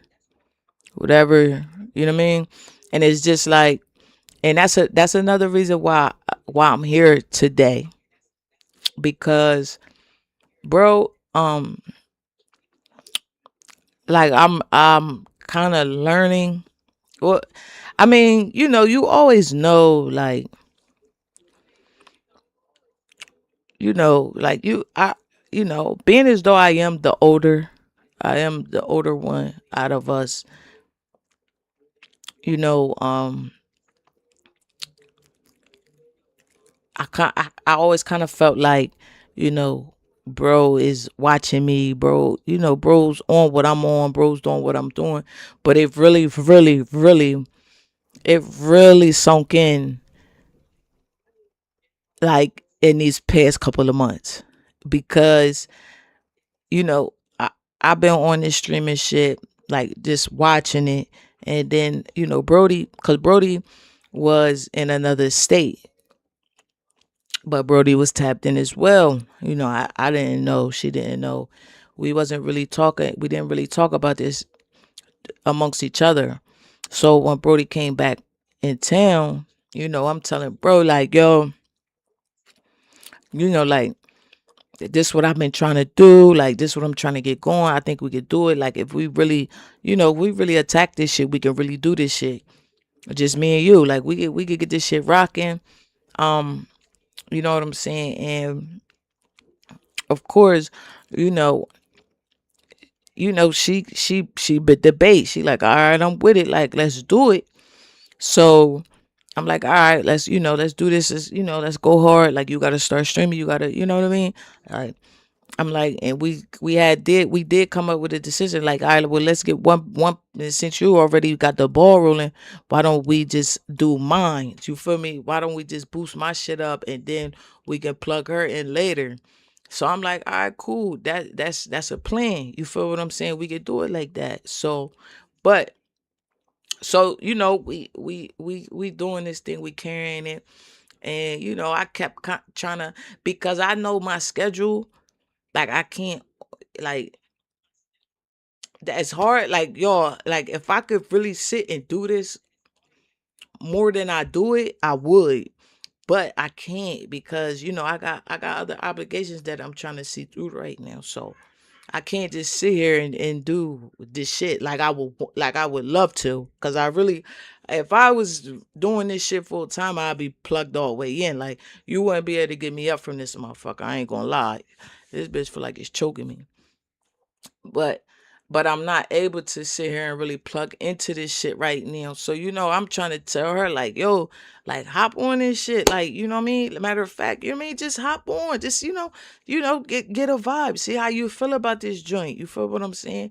So she finally, got over her fears and hopped on, and she was kind of, fucking with it. So I'm like, all right, cool. You feel me? Like, you like it? It's decent, right? It's not bad. So she fucking with it. So I'm like, all right, you know what I mean? So I don't know. I think we both, signals got tied on both our behalf, because, I'm thinking like, all right, you got it. Like, you teaching your kid how to ride a bike, they got it. And you say, all right, now let's take off the training wheels. It felt like that for me, but it was a thing where we said, let's do this as a team. It's not saying that, like, I was done with this shit. It was just like, all right, well, being as though you got a little more time on your hands, you can go ahead and, keep the ball rolling while I'm over here trying to handle what I'm trying to handle until we can get this shit together and just boom. You feel that was my mindset. But I guess she felt like, we said we was gonna do this together. Let's do it together. You feel what I'm saying? But my shit crashed. So now I'm not on it. You feel me? I wasn't on it since the day, cause the day I was trying to, it was the day that I shut the shit down, restarted my computer. I was literally trying to go live. You feel what I'm saying? And the shit went bonkers. Like, I don't even know what the fuck happened. But from that day, I just, I was like, I was done with it for a moment. Like, I wasn't like, fuck that shit. I was done for a moment, because that shit had really hurt my feelings. Like you know what I'm saying? Like, I'm emotional about some shit. I'm not gonna lie. And this is something, because this is something that I care about. This is like my baby. I'm like trying to build something from scratch. You feel, literally. So I was kind of hurt. Like it was like a setback for me. So I'm like, man, fuck this shit right now. I can't focus on this shit right now. You feel what I'm saying? But I guess because she wasn't seeing me, you feel me? I wasn't on it. She started, drifting away from it. And I'm like, bro, like, what you want? Like, what you doing? Like, and it's like, I want to come at her and not like on nothing crazy, but like, bro, like, come on. Like, what you don't, like, come on. Like, come on. What are you doing? You feel what I'm saying? Just because I stopped don't mean you stop. Type shit. But it's like, I can't even really say nothing, because I done the same thing. You feel what I'm saying? And I was like, it's cool. I gotta get us back, in order or whatever. So it's all good. But I'm back, and I gotta get her back in the swing of things. I see, you know what I'm saying, and it just shows me, like, like, baby, bro, does look up to Big Bro, and it's all good. I get it, man. I totally understand. You feel what I'm saying? So I just gotta get my baby back in the loop of things and, keep this shit going how we had this shit going. You know what I'm saying? Sometimes we just get sidetracked with, what's going on in life. And even through that, I always got YouTube. So I was just like, since I'm not live, I'ma just record the my life, and I'm gonna post that shit on YouTube for right now. You know what I mean? While I'm not going live, I still got YouTube, so I'm gonna just keep creating, cause I feel like I'm just a creator, so I'm gonna keep creating, and I'm gonna throw that shit up on YouTube, and we just gonna keep it going like that. You feel what I'm saying? So that's what I've been doing. So if y'all fuck with YouTube, I do have shit on YouTube that you can watch. You mean tap into. I got some videos just to, stay caught up with me and shit like that. So yeah, that's just what I got going on and shit like that. You feel what I'm saying? That's just what I got going on right now. It's slowed down right now, so I ain't really too much worried about it. But you know how we do. You feel what I'm saying? So I ain't really studying that shit right now. You know what I'm saying? It's cool. Like,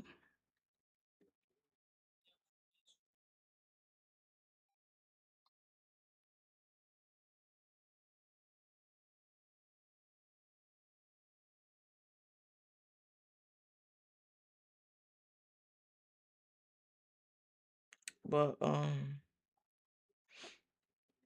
yeah, so that's what's been going on. I've been at work, y'all. But it's time to get this shit. It's time to get some order back, with this shit, cause I've been away way too long. I don't even remember. I think I stopped on like day 15, day 16, day 17, some shit like that. I don't even know what day exactly it was. But today is the 6th, so we probably like 36, 37 days in. You feel what I'm saying? I gotta get back on my shit. I was, like I had enough of the break. It's time to get back to the shit. And for real, for the time that I would love to be on, I really can't be on. You know why? Because I be the fuck at work. So until this shit gets great to where I can, say fuck work, and I can, you know, um, tune into y'all, whenever, however, you feel me? That's just what's going on. But I gotta do better with, you know what I mean? Like the consistency, because I'll be cool and then I'll fuck up. You know what I'm saying? And I can't keep doing that. Like, um, but sometimes shit just become overwhelming, y'all. Y'all gotta excuse me, Like I'm a real person. It's real life, and I'm a regular motherfucker. I don't got nothing, you know. You know what I mean? So I gotta handle business. So it is what it is. But I gotta do better. I know. I know that for sure. So that's what I'm.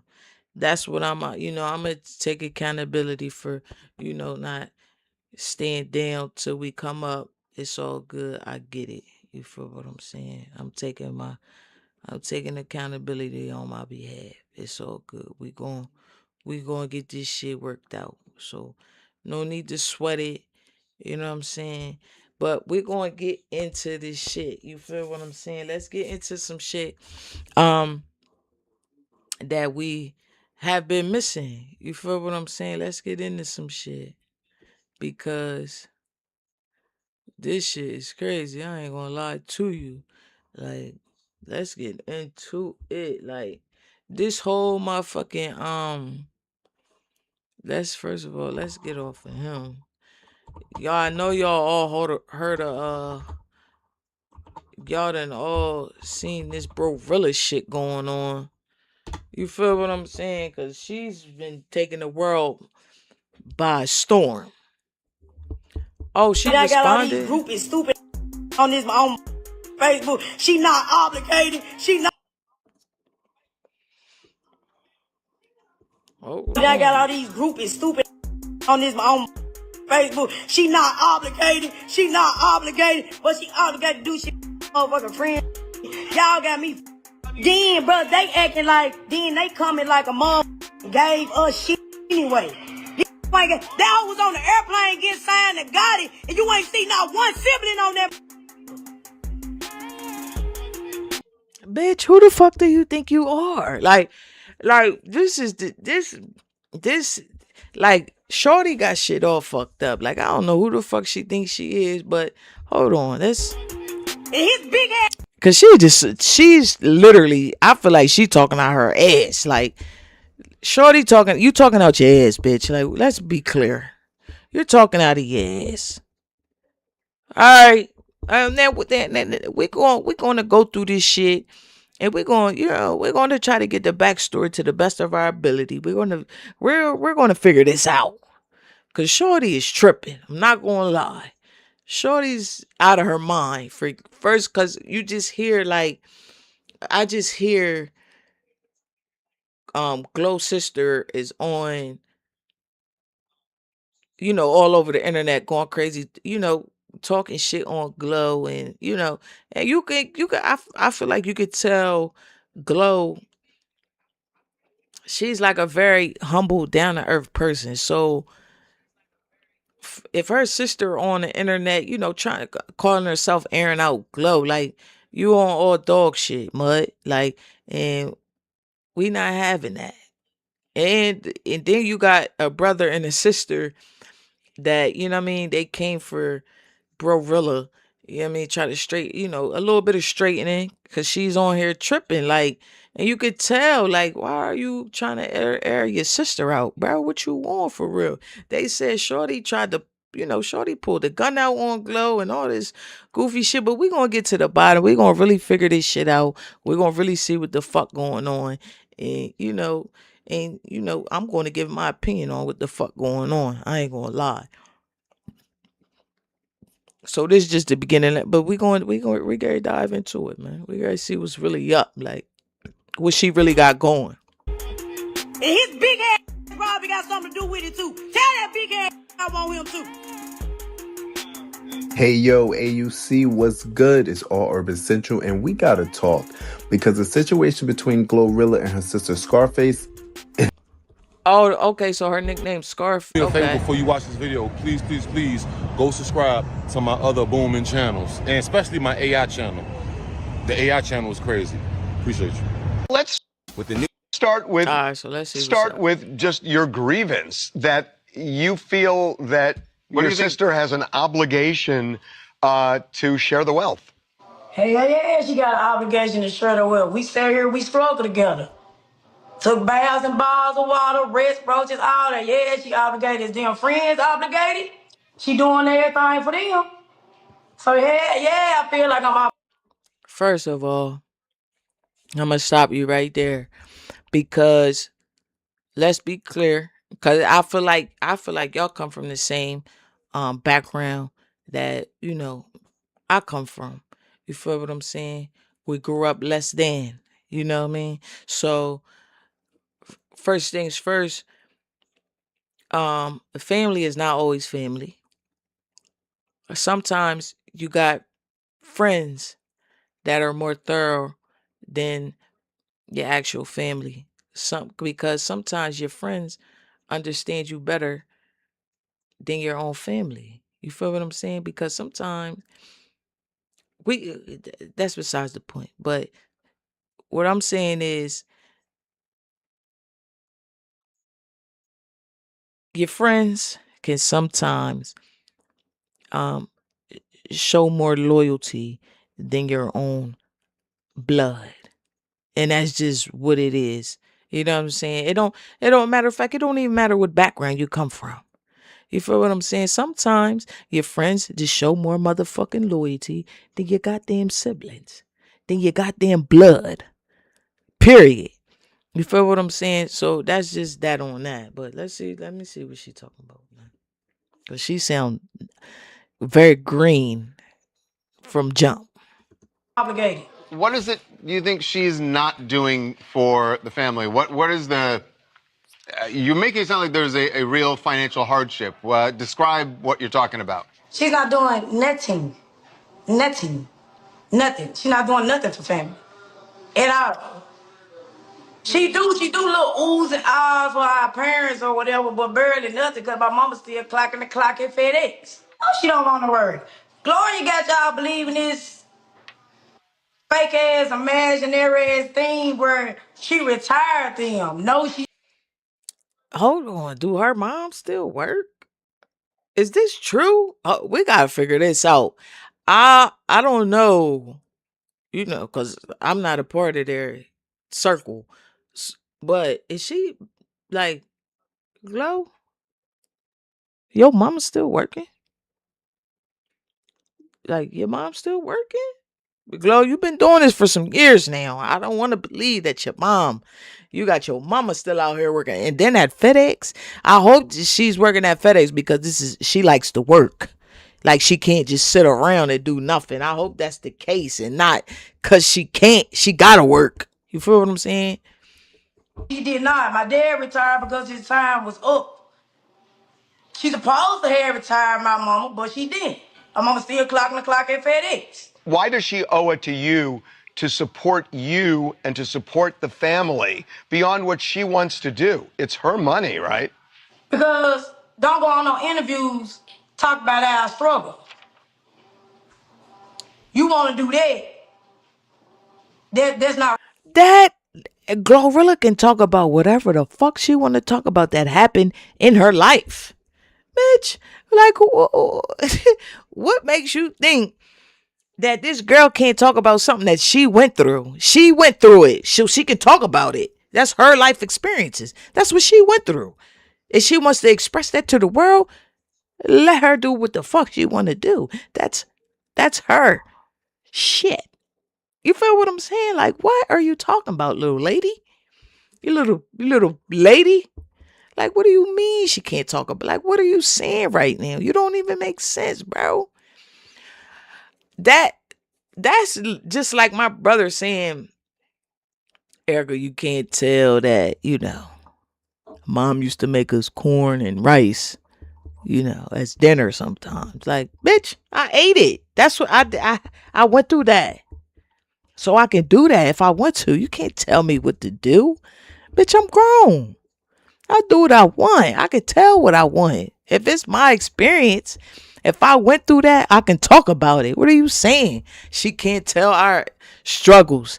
Like, you sound dumb as like, bro, get this clamp, man. Man. All right. You don't sit here and talk about struggles, sit here and struggle with. It's not one sibling. You got 9 other siblings. She get her money just because she got plenty other in Memphis. She getting money too. I got 2 siblings staying down there in Atlanta with her that she treat them like housemaids. Y'all keep on painting this picture like she's just a good person, an upright person. She's not. So here's something that Glow pretty publicly did last year when your dad, you said he retired. His time was up, so he retired. And she bought him a brand new Jaguar as a retirement gift, right? And we saw this back in November. I mean, that's pretty nice to give someone a Jaguar, no? What picture of the Jaguar do you have?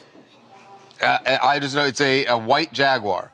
What evidence do you have of the brand new Jaguar? Are you saying that the Jaguar was not, she didn't actually give him a Jaguar? It was nowhere near new. What evidence do you have of that brand new Jaguar? There's an Instagram video And of of it. course, she gonna try to make it look good for y'all. My dad over there broke as a mother right now. Let's say she has $2 million. They ask you what evidence, like, of the car. Glorilla posted that, okay?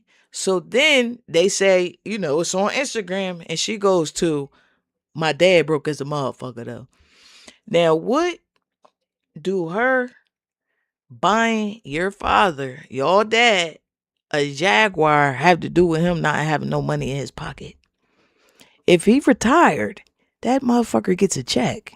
Let's be clear. So why are you sitting here saying that your dad is broke? She can sit here. You can sit here and talk about the struggles that your family going through, but Glorilla can't. Cause why? Cause she ain't struggling no more.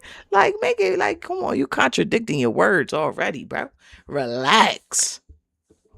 How much of that does she owe to you and the rest of the family of that $2 million? She can get all of it like $2,500 a piece. How much? $2,500.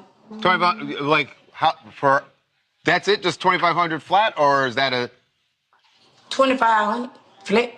I think she would jump at that. I think if that's all you want, I think Glow might jump at that. But imagine her being off for 4 years and not giving us zero. None at all. What does your mom think about you going public with this whole thing? At the end of the day got to end.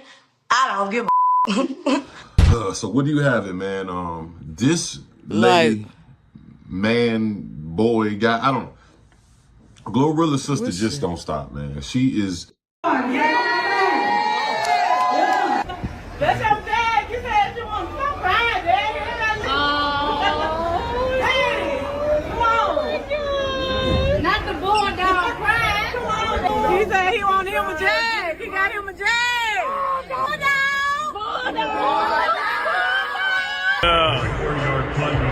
Yeah. Y'all see what the head say. Y'all see what the shirt say. Black and yellow forever. I don't know what he got on. But y'all see the scoreboard. What they say? Yeah. Oh, okay. Take a look here.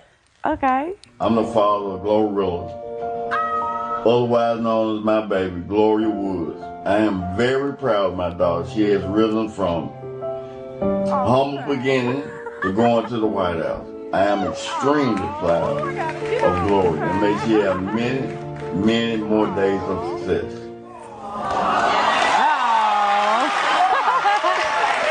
It look like the whole goddamn family worked for the post office, huh? Let's give it up for that. All right, he got his daughter. Go, Glow. You sure? Okay. I was a former letter carrier myself, so I you know, they was lit, but you know, not lit enough. I'm sorry, and she understood because she left. You feel me? But shout out to him. He got his daughter. He said, "Come on, Glow. You want to work? I'll get you up in this motherfucker." You feel what I'm saying? You just throw your little cardigan on. You know what I'm saying? You just deliver the fuck out of that mail. I'm extremely proud of you, baby. My Gloria. I don't want to cry. That's there. He's super proud. Y'all want him to come to camera? Yeah, we want to see him. Edwin. What up? What's up, man? What's up? Great to meet you. Now get back, Daddy. Get back. Don't say nothing. Is it true that you were homeschooled until the 5th grade? Mm-hmm. Why? Because my mama wanted us to, she didn't want us to be of the world. That's what she used to say. She wanted to keep us like, my mama was like, she was a super Christian. Mm-hmm. And so, yeah, she didn't want us to be in the world, I guess.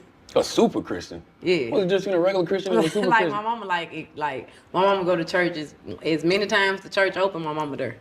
If she could be there 7 days a week, she gonna be there. And you got, what, 9 siblings, right? Mm-hmm. Do all of them have some type of religious reference in their name? Because you hallelujah. Is there like an amen and the others? Like, No, like she named a lot of us names out of the Bible. Like my brother named Daniel, my little sister named Miracle. Mm-hmm. My youngest brother named Joshua, and she say that's the Hebrew name for Jesus. And she was like, that's her last child, and she was like, it is finished. Like that's what Jesus said on the cross. Mm-hmm. So yeah, she did do a lot about biblical references with us. I mean, bro, I feel sorry for Glorilla because it's like, yo, the first time, you know, we meet somebody from your family besides your dad and your mom and Yeah, so okay. Start So with that was just her With the new TMZ bullshit. So my girlfriend, and yes, she's still my girlfriend, gonna text me today and tell me something. She's done. She want peace, and she says I'm too toxic and shit like that, and no 2026. That's very funny to me because we're not done until I'm done. And I'm not done, so we still go together real bad. 2026, I'm not with nobody who don't me. I'm not giving energy if it's not reciprocated. You got in 2026, gotta show me first. All 2025, I never put myself on limb up. My checked on motherfucker, sun shit them up. I'm not doing that shit 2026. I'm gonna make sure Vic straight first, and I'm not fucking nobody unless you show me you fuck me.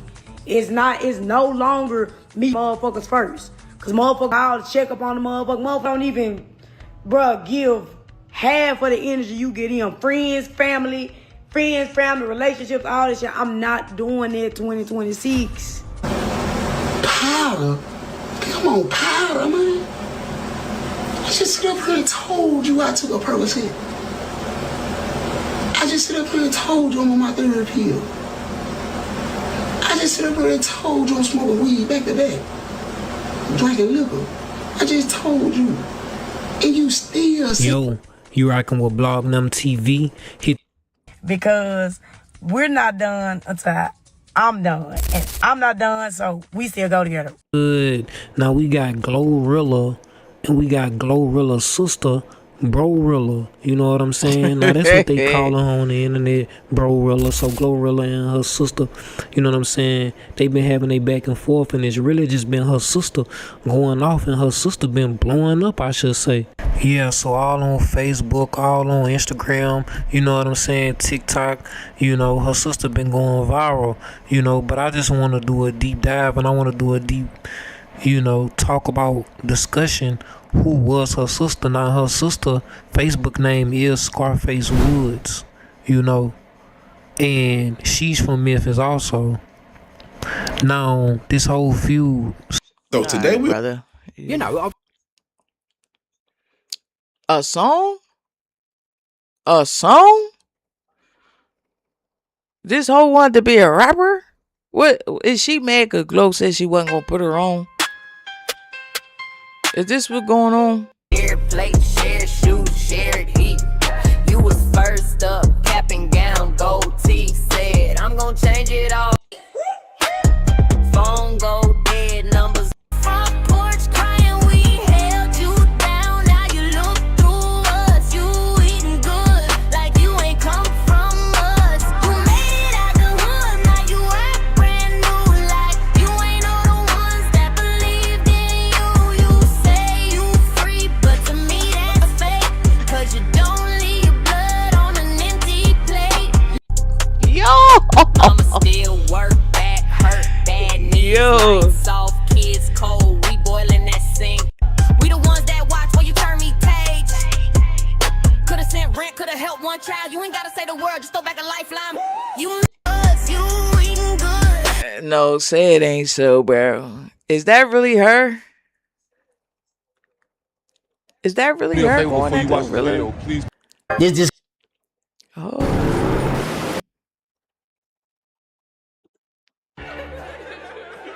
I don't owe nobody shit. Glorilla. Just say to me today's word is J.O.B. You online, wasting time, just get your ass on Indeed. Fuck that, what I did for you. Let's talk about what you did for me. Don't worry, I'll wait. Speak up. Not a motherfucking thing. My mama good, daddy good, everything straight. Big Glow, been the realest. I ain't never been fake. Work for everything, not a dime. Since you got my number, why you talking shit online? What? Glow ain't did. What? Stop all that line. Big Glow, I was finna cash out. Fuck that, I just changed my mind.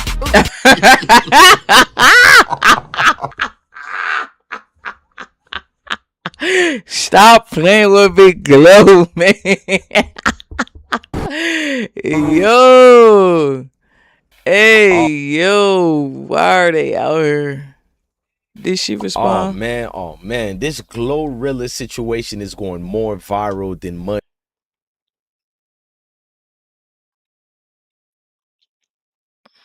Y'all keep on painting this picture like she's just a good person, an upright person. She's not. She was posted up at a. Like his camera look cute. His camera look good.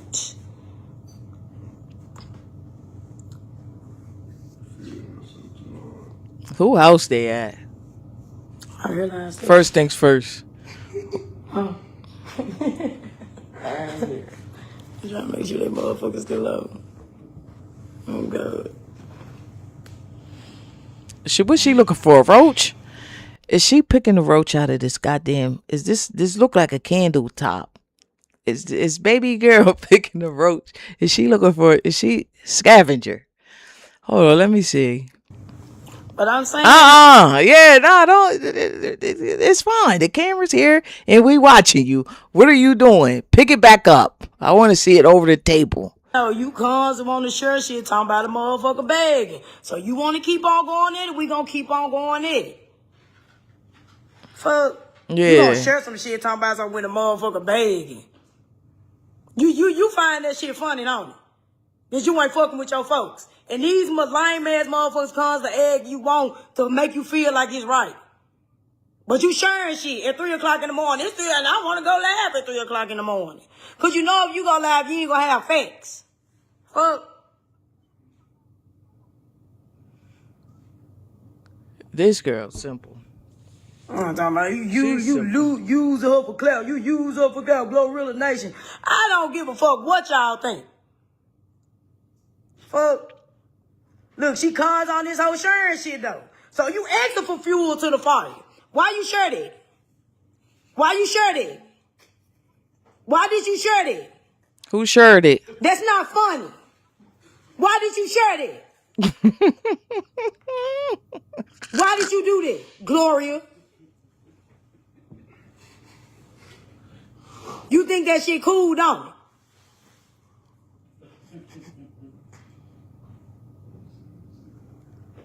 Fuck, she sharing. Like, what the fuck?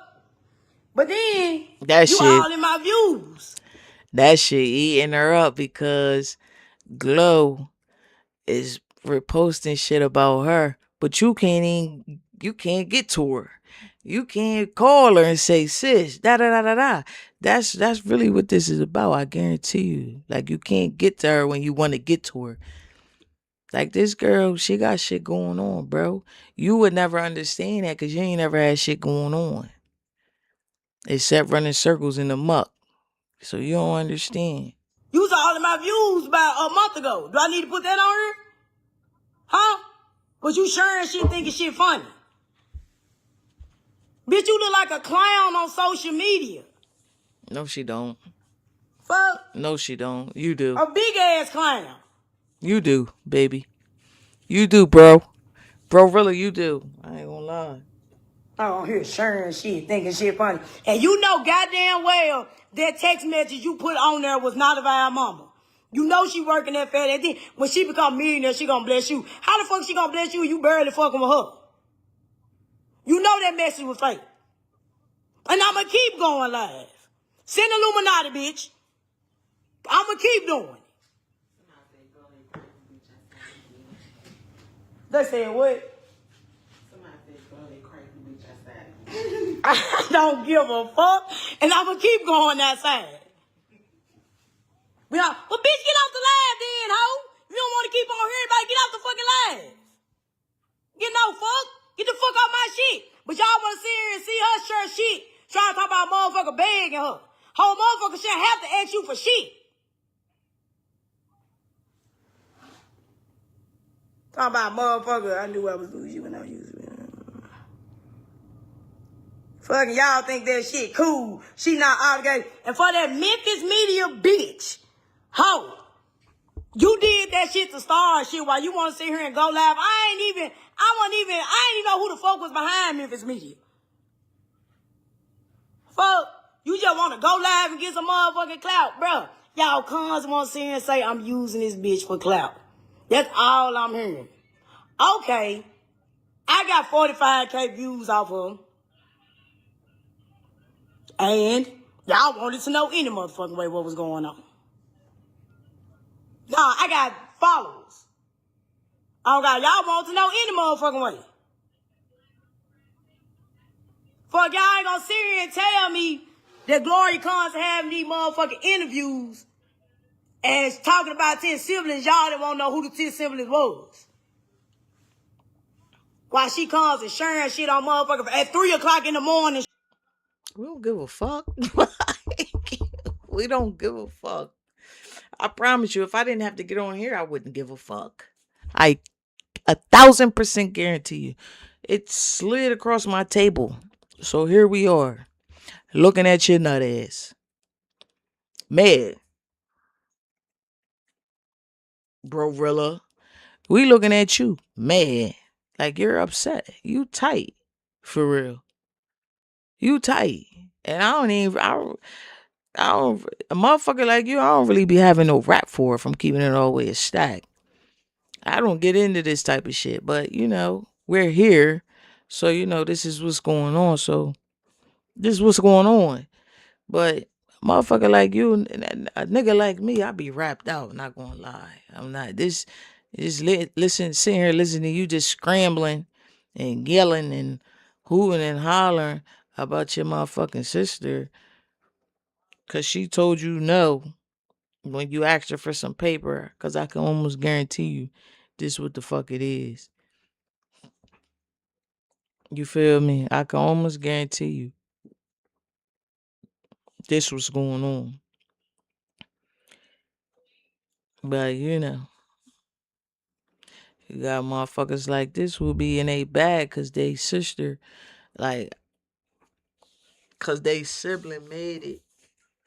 And they feel obligated to some shit because they slept on the same pissy bed and shit like that.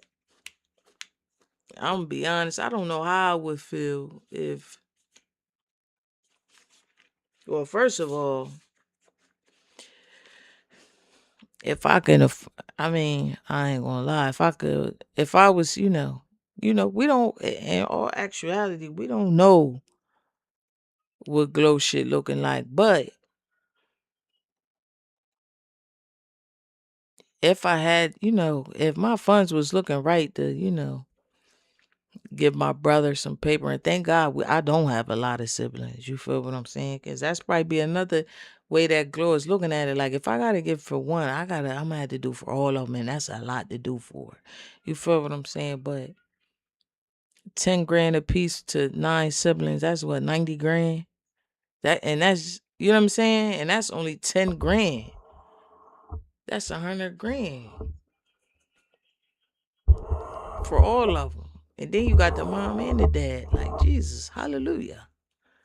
You feel like that is a lot, but motherfucker I would just be doing that shit just on the cuff.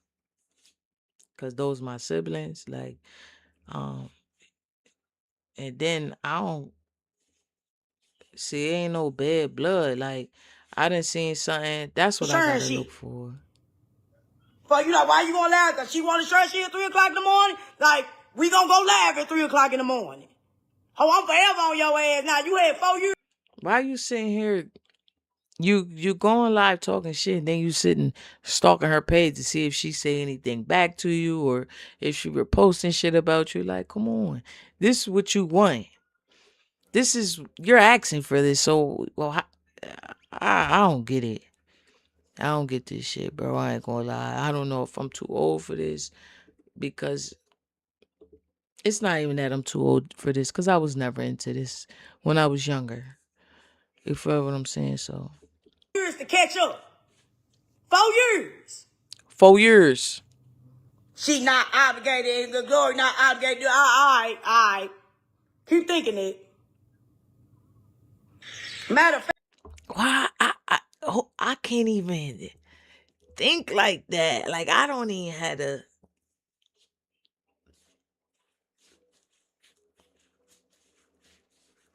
I can't.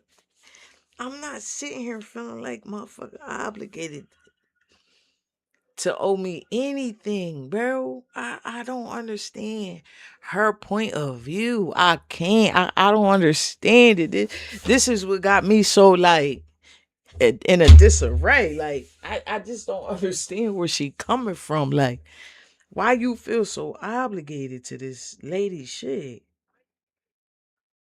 I'm so confused, bro. I don't know. Damn, that hoe on this phone. Now it's on the other. Let me show you. I'm finna show y'all the messages with the Memphis media nigga. Hold on. And show y'all this shit. With his fat, ugly.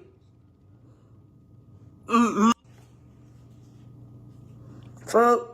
How long is too long? I know 4 years long is a motherfucker. I want to share shit and trying to be funny and shit on this motherfucker. This what this hoe text me. This what this hoe text me on God. When I asked her for something. That was her number. This was me and the Memphis media nigga. What's up? The 10 siblings.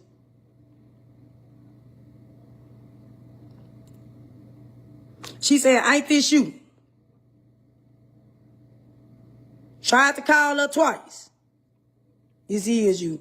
You text that page trying to get me embarrassed and talk about, since that's what you want, don't got enough for you, love. I'm about to change my number too.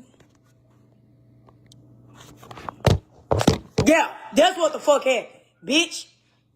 Yeah, his mess ass went back and told you that shit because I want to sit here and show who all the fuck 10 siblings we got, bitch. That's what happened. Fuck. Well, what was the point of you wanting to do that, though? I'm confused.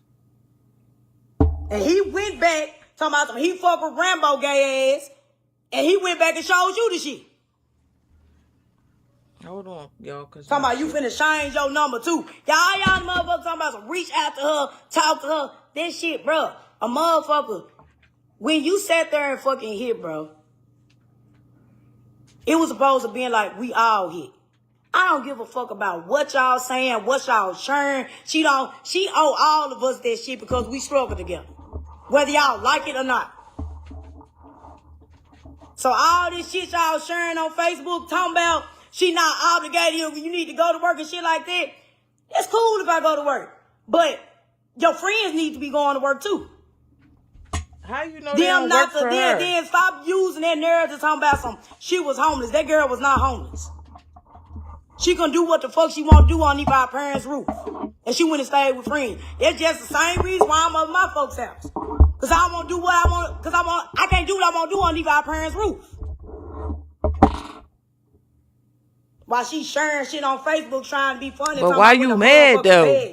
Bitch, when them bag up dancers be asking you to send them shit, you sending them shit. You already booted Marcola off. She working at DHL like me. Fuck, I got on the DHL because of Marcola. What the fuck she do? What did she do?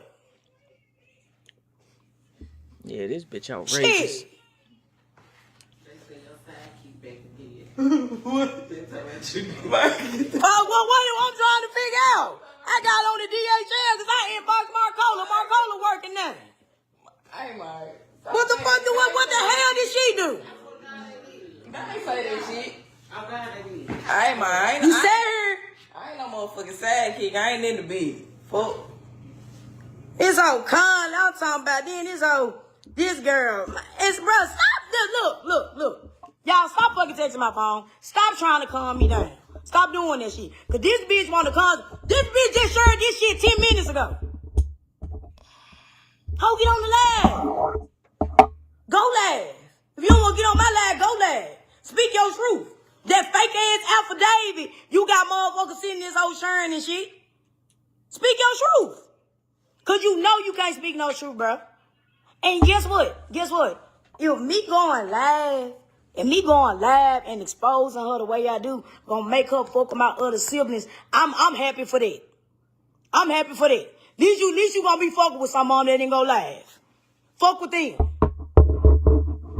Fuck with them, if that's what you want to do. Buy one of them a car. They said you is a sad. They folks said you a sidekick. They folks said you sidekick, bitch. Them folks said you a sidekick. Bitch, stop playing with me. Big knees at y'all. Them folks said you a sidekick. If I'm a sidekick, I have my 2 cents in this shit. I ain't got shit to say. No, every time you share some shit pertaining to me, I'ma go live. Every time. Fuck. Got all these motherfucking bitches around you, make you feel like you King Tut and you got Memphis food. I retired, bro. My dad retired from the motherfucking post office because it was due time. You did not retire him. Then you got all these maggot ass bitches making posts about them. It's really on her parents' fault. That's our parents' fault. And shit like that. But if you sit here, you making the public believe that you fuck with your folks. And you got them believing that you hiding us because you're fucking with us. I haven't received a red cent. Now, I'm gonna tell you, one time the bitch lied, the hoe gonna tell me to send my cash out, then block me. I told me I got happy as hell. I damn near ready to quit my damn job. Oh God. I was ready to quit that. We was at Blue City Bird. Fool. I'm talking about I text her. My mama sent me her number. I had text her.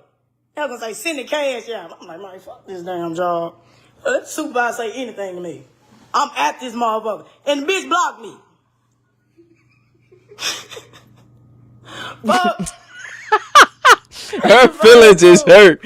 Her feelings is hurt, man. God damn. Y'all said y'all want to see her promote her, praise her. But we got a little sister. My dad is a fucking pervert. We have a little sister. Oh, shit. That's 8 years old that's not by our mama. She don't even do shit for her. Harmony. She don't even do shit for her, bro.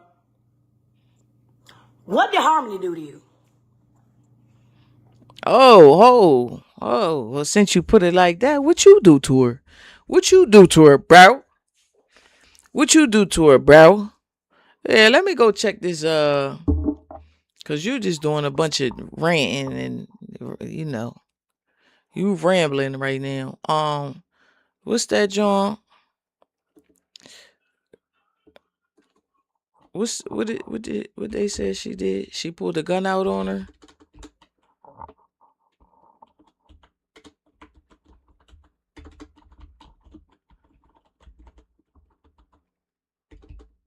Damn. I can't text. Who's what? Gun out on her.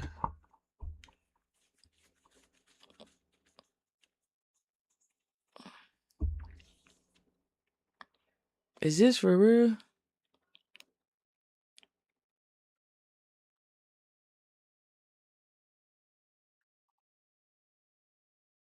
Let me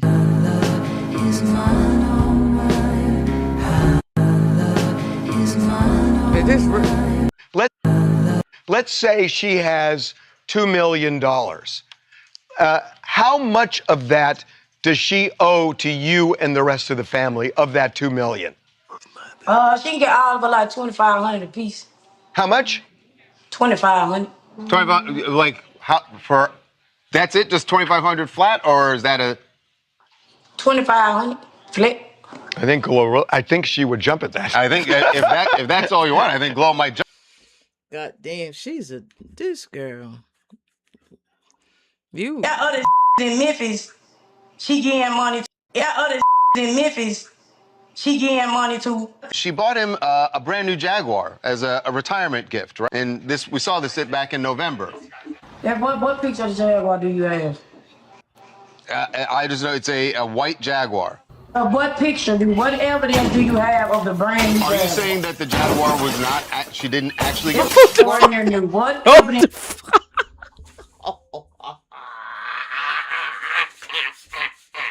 Is that real? Is that real? Her destroying the white Jag? Yo, is this real, bro? Oh no. You have of that brand new Jaguar. There's an Instagram video of it. Of course, she gonna try to make it look good for y'all. My dad over there broke as a mother. Yeah, other is that real, bro? This in these moments, I swear to God, I hate AI. Is this real, bro? This is what She bought him a brand new Jaguar as a retirement gift, right? And we saw this back in November. Yeah, what picture of the Jaguar do you have? I just know it's a white Jaguar. What evidence do you have of the brand new Jaguar? Are you saying that the Jaguar was not? She didn't actually get. What evidence do you? That's not real. Now where the fuck that date at? My mama don't even text like that. Our mama don't text like that. What the fuck that day that? You mad because you got exposed, everything coming to light. She still working at FedEx. A manager just inboxed me. Appreciate that manager. Take care of my mama while you there. She go to work from 3 to 5 or 3 to 6. Stop lying. Inspirational motherfucking message, bitch. What God got for you, nobody can take it away. No matter who you is, no matter what you say, you can't be God. Y'all can talk shit all day, every day, and guess what? I'm still gonna win, cause guess what? God on my side, and 100 motherfuckers can't tell me nothing. Bitch, what's up? Yeah, every time you pray on my downfall, I ain't gonna do shit but go up and up every time. You ain't noticed the shit? You ain't noticed the shit? Inspirational motherfucking message, bitch. What God got for you, nobody can take it away. No matter who you is, no matter what you say. 4 years, right? When is this bitch? Oh, she probably gonna sacrifice me. Look this way, bitch. I told you don't go live. I told you not to do this shit either, but she probably already is sacrificing. Say she has $2 million. I know the devil man. You're watching Ticket TV. Alright, so the Glorilla family drama just took another turn because now her sister Victoria Woods, aka Scarface Woods, has took the TMZ and did a interview, and let's just say this interview embarrassed her. The TMZ interview wasn't too different than what the sister already said on that Facebook Live that was an hour long. So she was asked, why does she feel obligated to Glorilla's money? And the sister said the same thing that she already said, like they grew up in a lot of poverty and she feel like she's obligated to Glorilla's money just because she's Glorilla's sister. Why does she owe it to you to support? Y'all man, I'm talking about y'all favorite rapper. Y'all favorite rapper ain't shit, and I'm getting tired of it. Y'all mad. Fuck. Y'all talking about some she ain't obligated. How the fuck she ain't obligated when she want to sit here and all them interviews and talk about the struggles we been through and then reach back and help none of us out, but got her friends around and shit. And my mama still working at FedEx. Y'all better get the fuck out of my face. Y'all. Lamb did, bitch. I got a motherfucking video shoot today, but I just need to let y'all know, inspirational motherfucking message, bitch. What God got for you, nobody can take it away. No matter who you is, no matter what you say, you can't be God. Y'all can talk shit all day, every day, and guess what? I'm still gonna win, cause guess what? God on my side, and 100 motherfuckers can't tell me nothing. Bitch, what's up? Yeah, every time you pray on my downfall, I ain't gonna do shit but go up and up every time. You ain't noticed the shit? You ain't noticed the shit? I don't think you is. I think you legal. I think y'all legally blind around this motherfucker, bitch. Cause how? Wait, guess what? Guess what, bitch? I'm glowing, bitch. I look good. Glorilla's sister went on social media basically calling her out, saying that she doesn't take care of her siblings or her parents, and it's causing a lot of online conversation, so let me catch you guys up. So Glow's sister Scar posted several posts on Facebook implying that Glorilla does not help her parents or her siblings, in which she clarified there are 10 siblings. Her sister went on Facebook and said, I'll really go live and expose y'all favorite rapper, and she goes on to say, and our mama working at FedEx, bet y'all didn't know that though, but Glow a millionaire? Yeah, Glorilla then clapped back. She went to Instagram and posted a screenshot of her and her mom's messages where her mom is basically thanking and praising her for everything that she's done. Her mom even states that she doesn't take it for granted, and this is basically her clearly trying to push back on the claims. At some point, Glorilla responded directly to her sister with Indeed.com, basically telling her sister she's not responsible for taking care of her. So now the conversation online is, should Glorilla be responsible for her parents and all 10 of her siblings, or does the message that she shared with her mom clearly show that she helps her family out? Let me know what you guys think about this in the comments below. Glorilla. Nigga. Real nigga. I said no to giving my sister Victoria $2,500, and that's when all the lies started. I posted the text my mom sent me. They're not fake. My mom wrote them herself. That's the truth. My mom knows better than anyone how much I've done for this family, and she thanks me for it all the time. For my sister to question those texts and ask for dates and timestamps just shows she doesn't want the truth. She wants attention, and she's willing to lie to get it. After I made it, I bought my parents a house and bought my dad a Jaguar. That's all out there and easy to check. My cousin Lena Harris has already spoken up and said I personally offered her a job as my assistant. As for my mom still working at FedEx, that's her choice. I've asked her to retire, and I send her money every month and help with the bills. I've never forgotten my family, all 10 of my siblings included. I've always done what I can to help them. My sister keeps saying I don't help the family, but what she calls asking for help is really nonstop asking for money. She took one time I said no and turned it into this whole story that I don't care about my family. I'm not an ATM, and I'm not letting anyone guilt trip me anymore. I said no to giving my sister Victoria $2. Welcome back to Key Talk Media, this shows. Yeah, so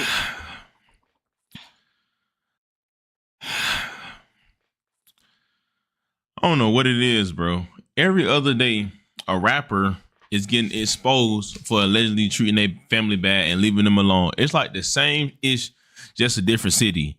Now, a situation like this should be put on social media because it's hard to really find a standing ground. You don't know if the people are being too entitled, or you don't know if the celebrity or the rapper is treating them wrong, because we don't really know what goes on. Exactly. Young Financials Credit. Young Financials Credit. Is that it? All right, go one more time. Come on, it's cool. We can Is edit that it. it? Young Financials All right. Young Financials Credit. Is that it? Y'all man, I'm talking about y'all favorite rapper. Y'all favorite rapper. Y'all man, I'm talking about. You would have thought they. So where is Feel favorable. Feel favorable. Feel favorable for. Ain't that you, Glory? Ain't Khalil your ass? Y'all man, I'm talking about y'all favorite rapper.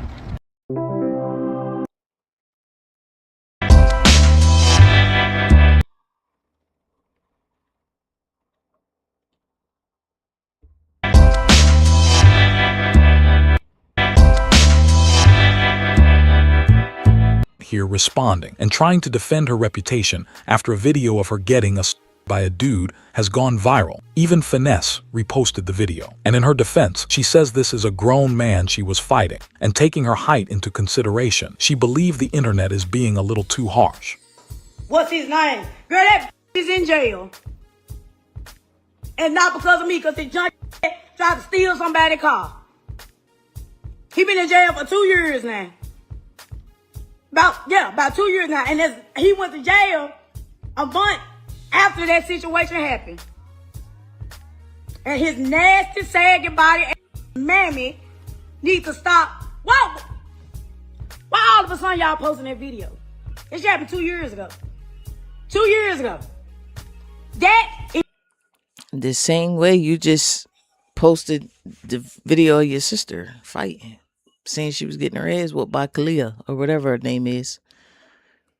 a grown man. I am 5'1". He just trying to get some clout. Now if I get his phone took and him an extra charge while he in jail. How you gonna get his phone took if he in jail, bro? What are you talking about? Like she just be chatting, bro. I'm off of this shit. This hoe is crazy.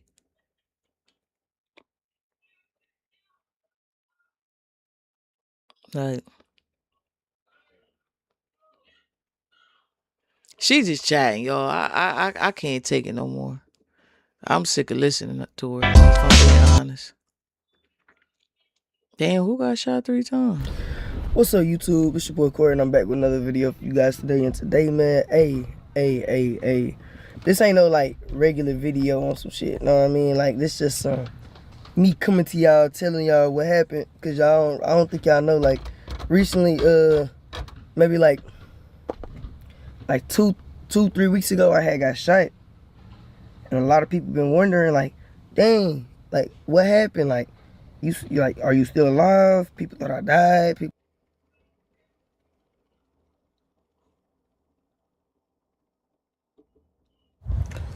I had to get up on here, man. Y'all know who I am, but I'm one of Glorilla's brothers. I'm the 6th sibling. The 6th. Only look alike. I'm the 6th sibling. And Scar, you know you wrong, man. Victoria, say your real name. You know you wrong, man. Why you doing sis like that, man? She ain't obligated to give us no money. We grown as hell. We grown. Ain't our fault we don't got no talent. Ain't our fault we broke. Mama working at FedEx. That's her choice. This is my career. That's his career. Like, find you a career, sis. Damn. Leave sis alone. Plus, you know what I mean? I ain't gonna lie. Glorilla, sis, you hold 100 though. You gotta pay my car note. You need 100 on it. I love you, sis. Shit crazy, man. We gotta get off the internet though. We gotta get off the internet, y'all. Cause they looking at us crazy. This is crazy.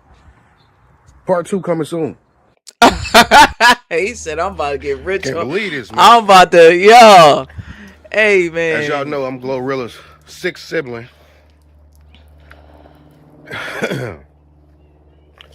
And I've been out here struggling, man. Trying to ask her for $100 to help me with my car note, but I ain't getting no text back, so trying to get me another garbage can, because this top is missing. Yo, bro, chill out, bro. She don't even want to help me with that. It's a shame. I got to shovel all this snow. I can't even afford somebody to come shovel this stuff for me, man. Look, my garbage can's breaking up, falling out. I'm embarrassed to be her brother, man. She'll be looking at me when I'm in stores, when I go to the grocery store. You know, it's insane. Ain't you Glorilla, brother? I'm like, yeah.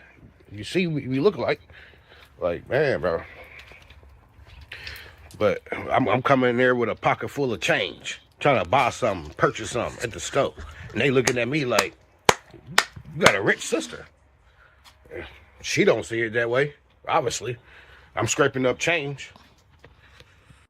Then I got a car that's just been sitting here. She won't help me on it. It's just been broken down, and she been rich and famous for 4 years. And she just got me sitting out here like this. I can't get, it's just getting snowed on and everything else. I can't get it fixed, man. Look at this. This is insane. I can't even drive. She won't help me. Look how dirty it is, man. At the top. Like, it's crazy, bro. Look like I live in a junkyard some dang where, man. She won't even help me out. Help a brother out, man. Help me out. I'm stepping, my socks wet. Look at that. Socks wet. All the snow. I can't even afford shoes. Dang, Glorilla. How you do your brother, your family? She got all the millions. Gave us $2,500 a piece. What you supposed to do with $2,500? That's rent. 2 months. Yo. Gave us at least 10,000 a piece. Goodness, bro. Scar right. I'm on Scar's side. And we deserve more than this. Mama's still working at FedEx. Like, come on, man. Why you got Mama still working at FedEx, man? You know she about 60-something. Working at FedEx. Trying to move them boxes and stuff, man. You know how hard it was for me when I was working at Amazon. That's insane, man. It's crazy. People blow up and get rich in your family and they forget all about you, man. Like, you know I'm having it hard out here, as it is.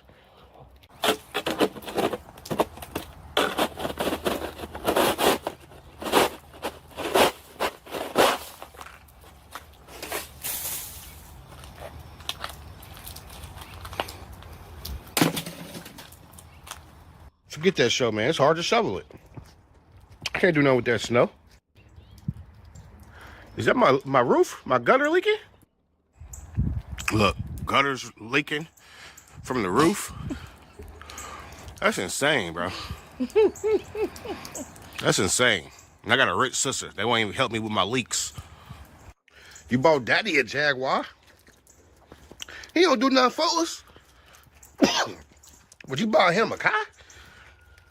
That's crazy. Talking about you retired him. You ain't retired nobody, man.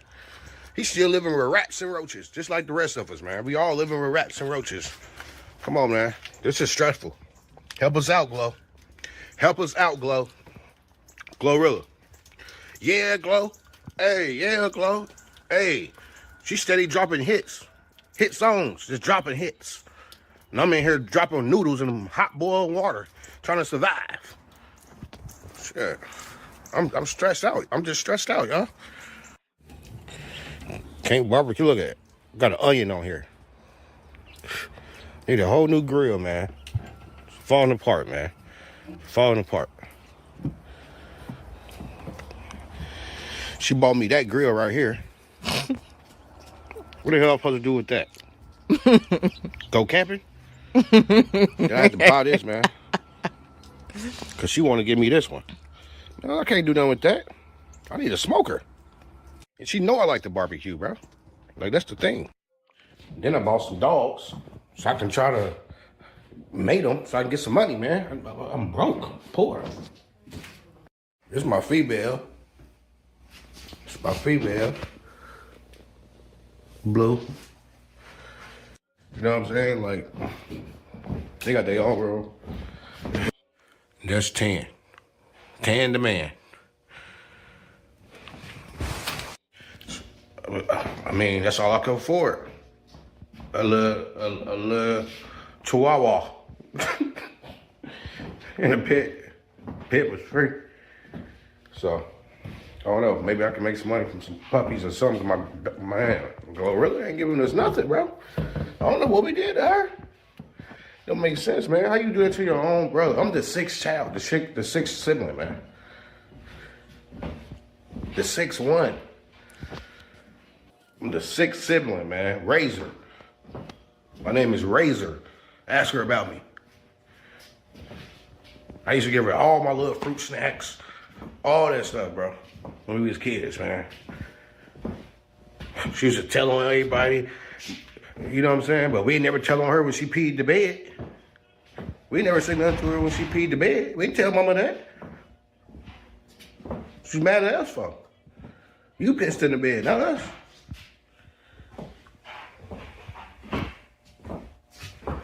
Let me try to call her too. See if she'll answer for Razor, man. It's crazy.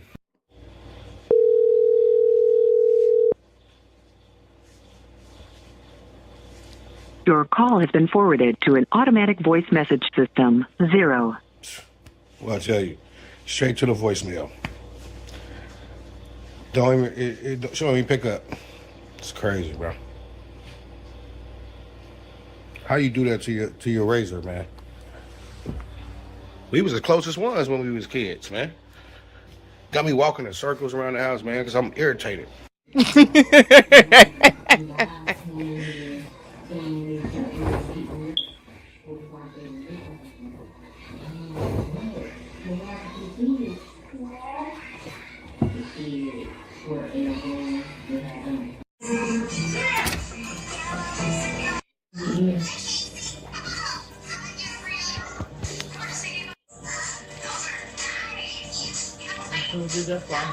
My dad was a pastor of Zion here. Yeah, me and Scar is the only ones, like, the only ones she don't mess with, for real. That's why y'all don't really hear from us or see us.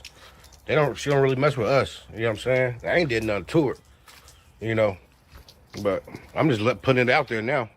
Since you want to go on interviews and say our struggles and how we used to live and not even help us out, knowing we still struggling like that. So, yeah, it got to be known. It got to be told. The world got to know, man, how you treating us, man. Damn, Glow. Why you got to do us like that, Glow? Get him, Glow. Get him, Glow. Still love you, though. I still love you. My Cash App will be down in the description. You can go ahead and Cash App me if you see the video, sis. I've been calling you. You ain't answering. So I got to make a video. Hopefully you see it.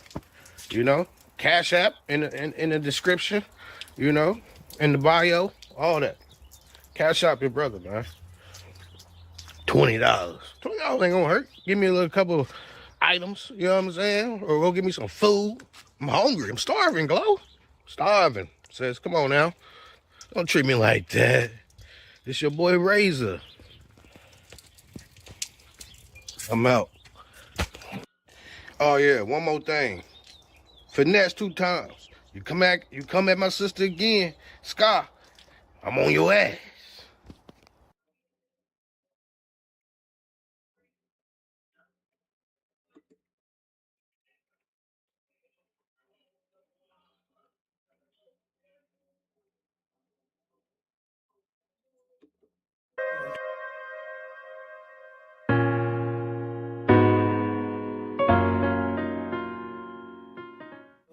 Thank you, my stud brother. Can't believe Scar didn't gave me my $20 out that pal. Thank you. Might go a little extra. $21?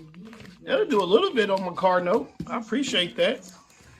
She really gave me $22. You know, I had to buy me a do-rag. You know what I mean? Had to get the do-rag, man. You know? But I appreciate you, Scar. I appreciate you so much, man. Now I could try to, put some money on my car and maybe give me a bag of chips or something. Cause Glow ain't getting us nothing, man. Nothing. Part 3 on the way. What you say? I'm a mother. Oh, I'm crying, bro. These motherfuckers play too much.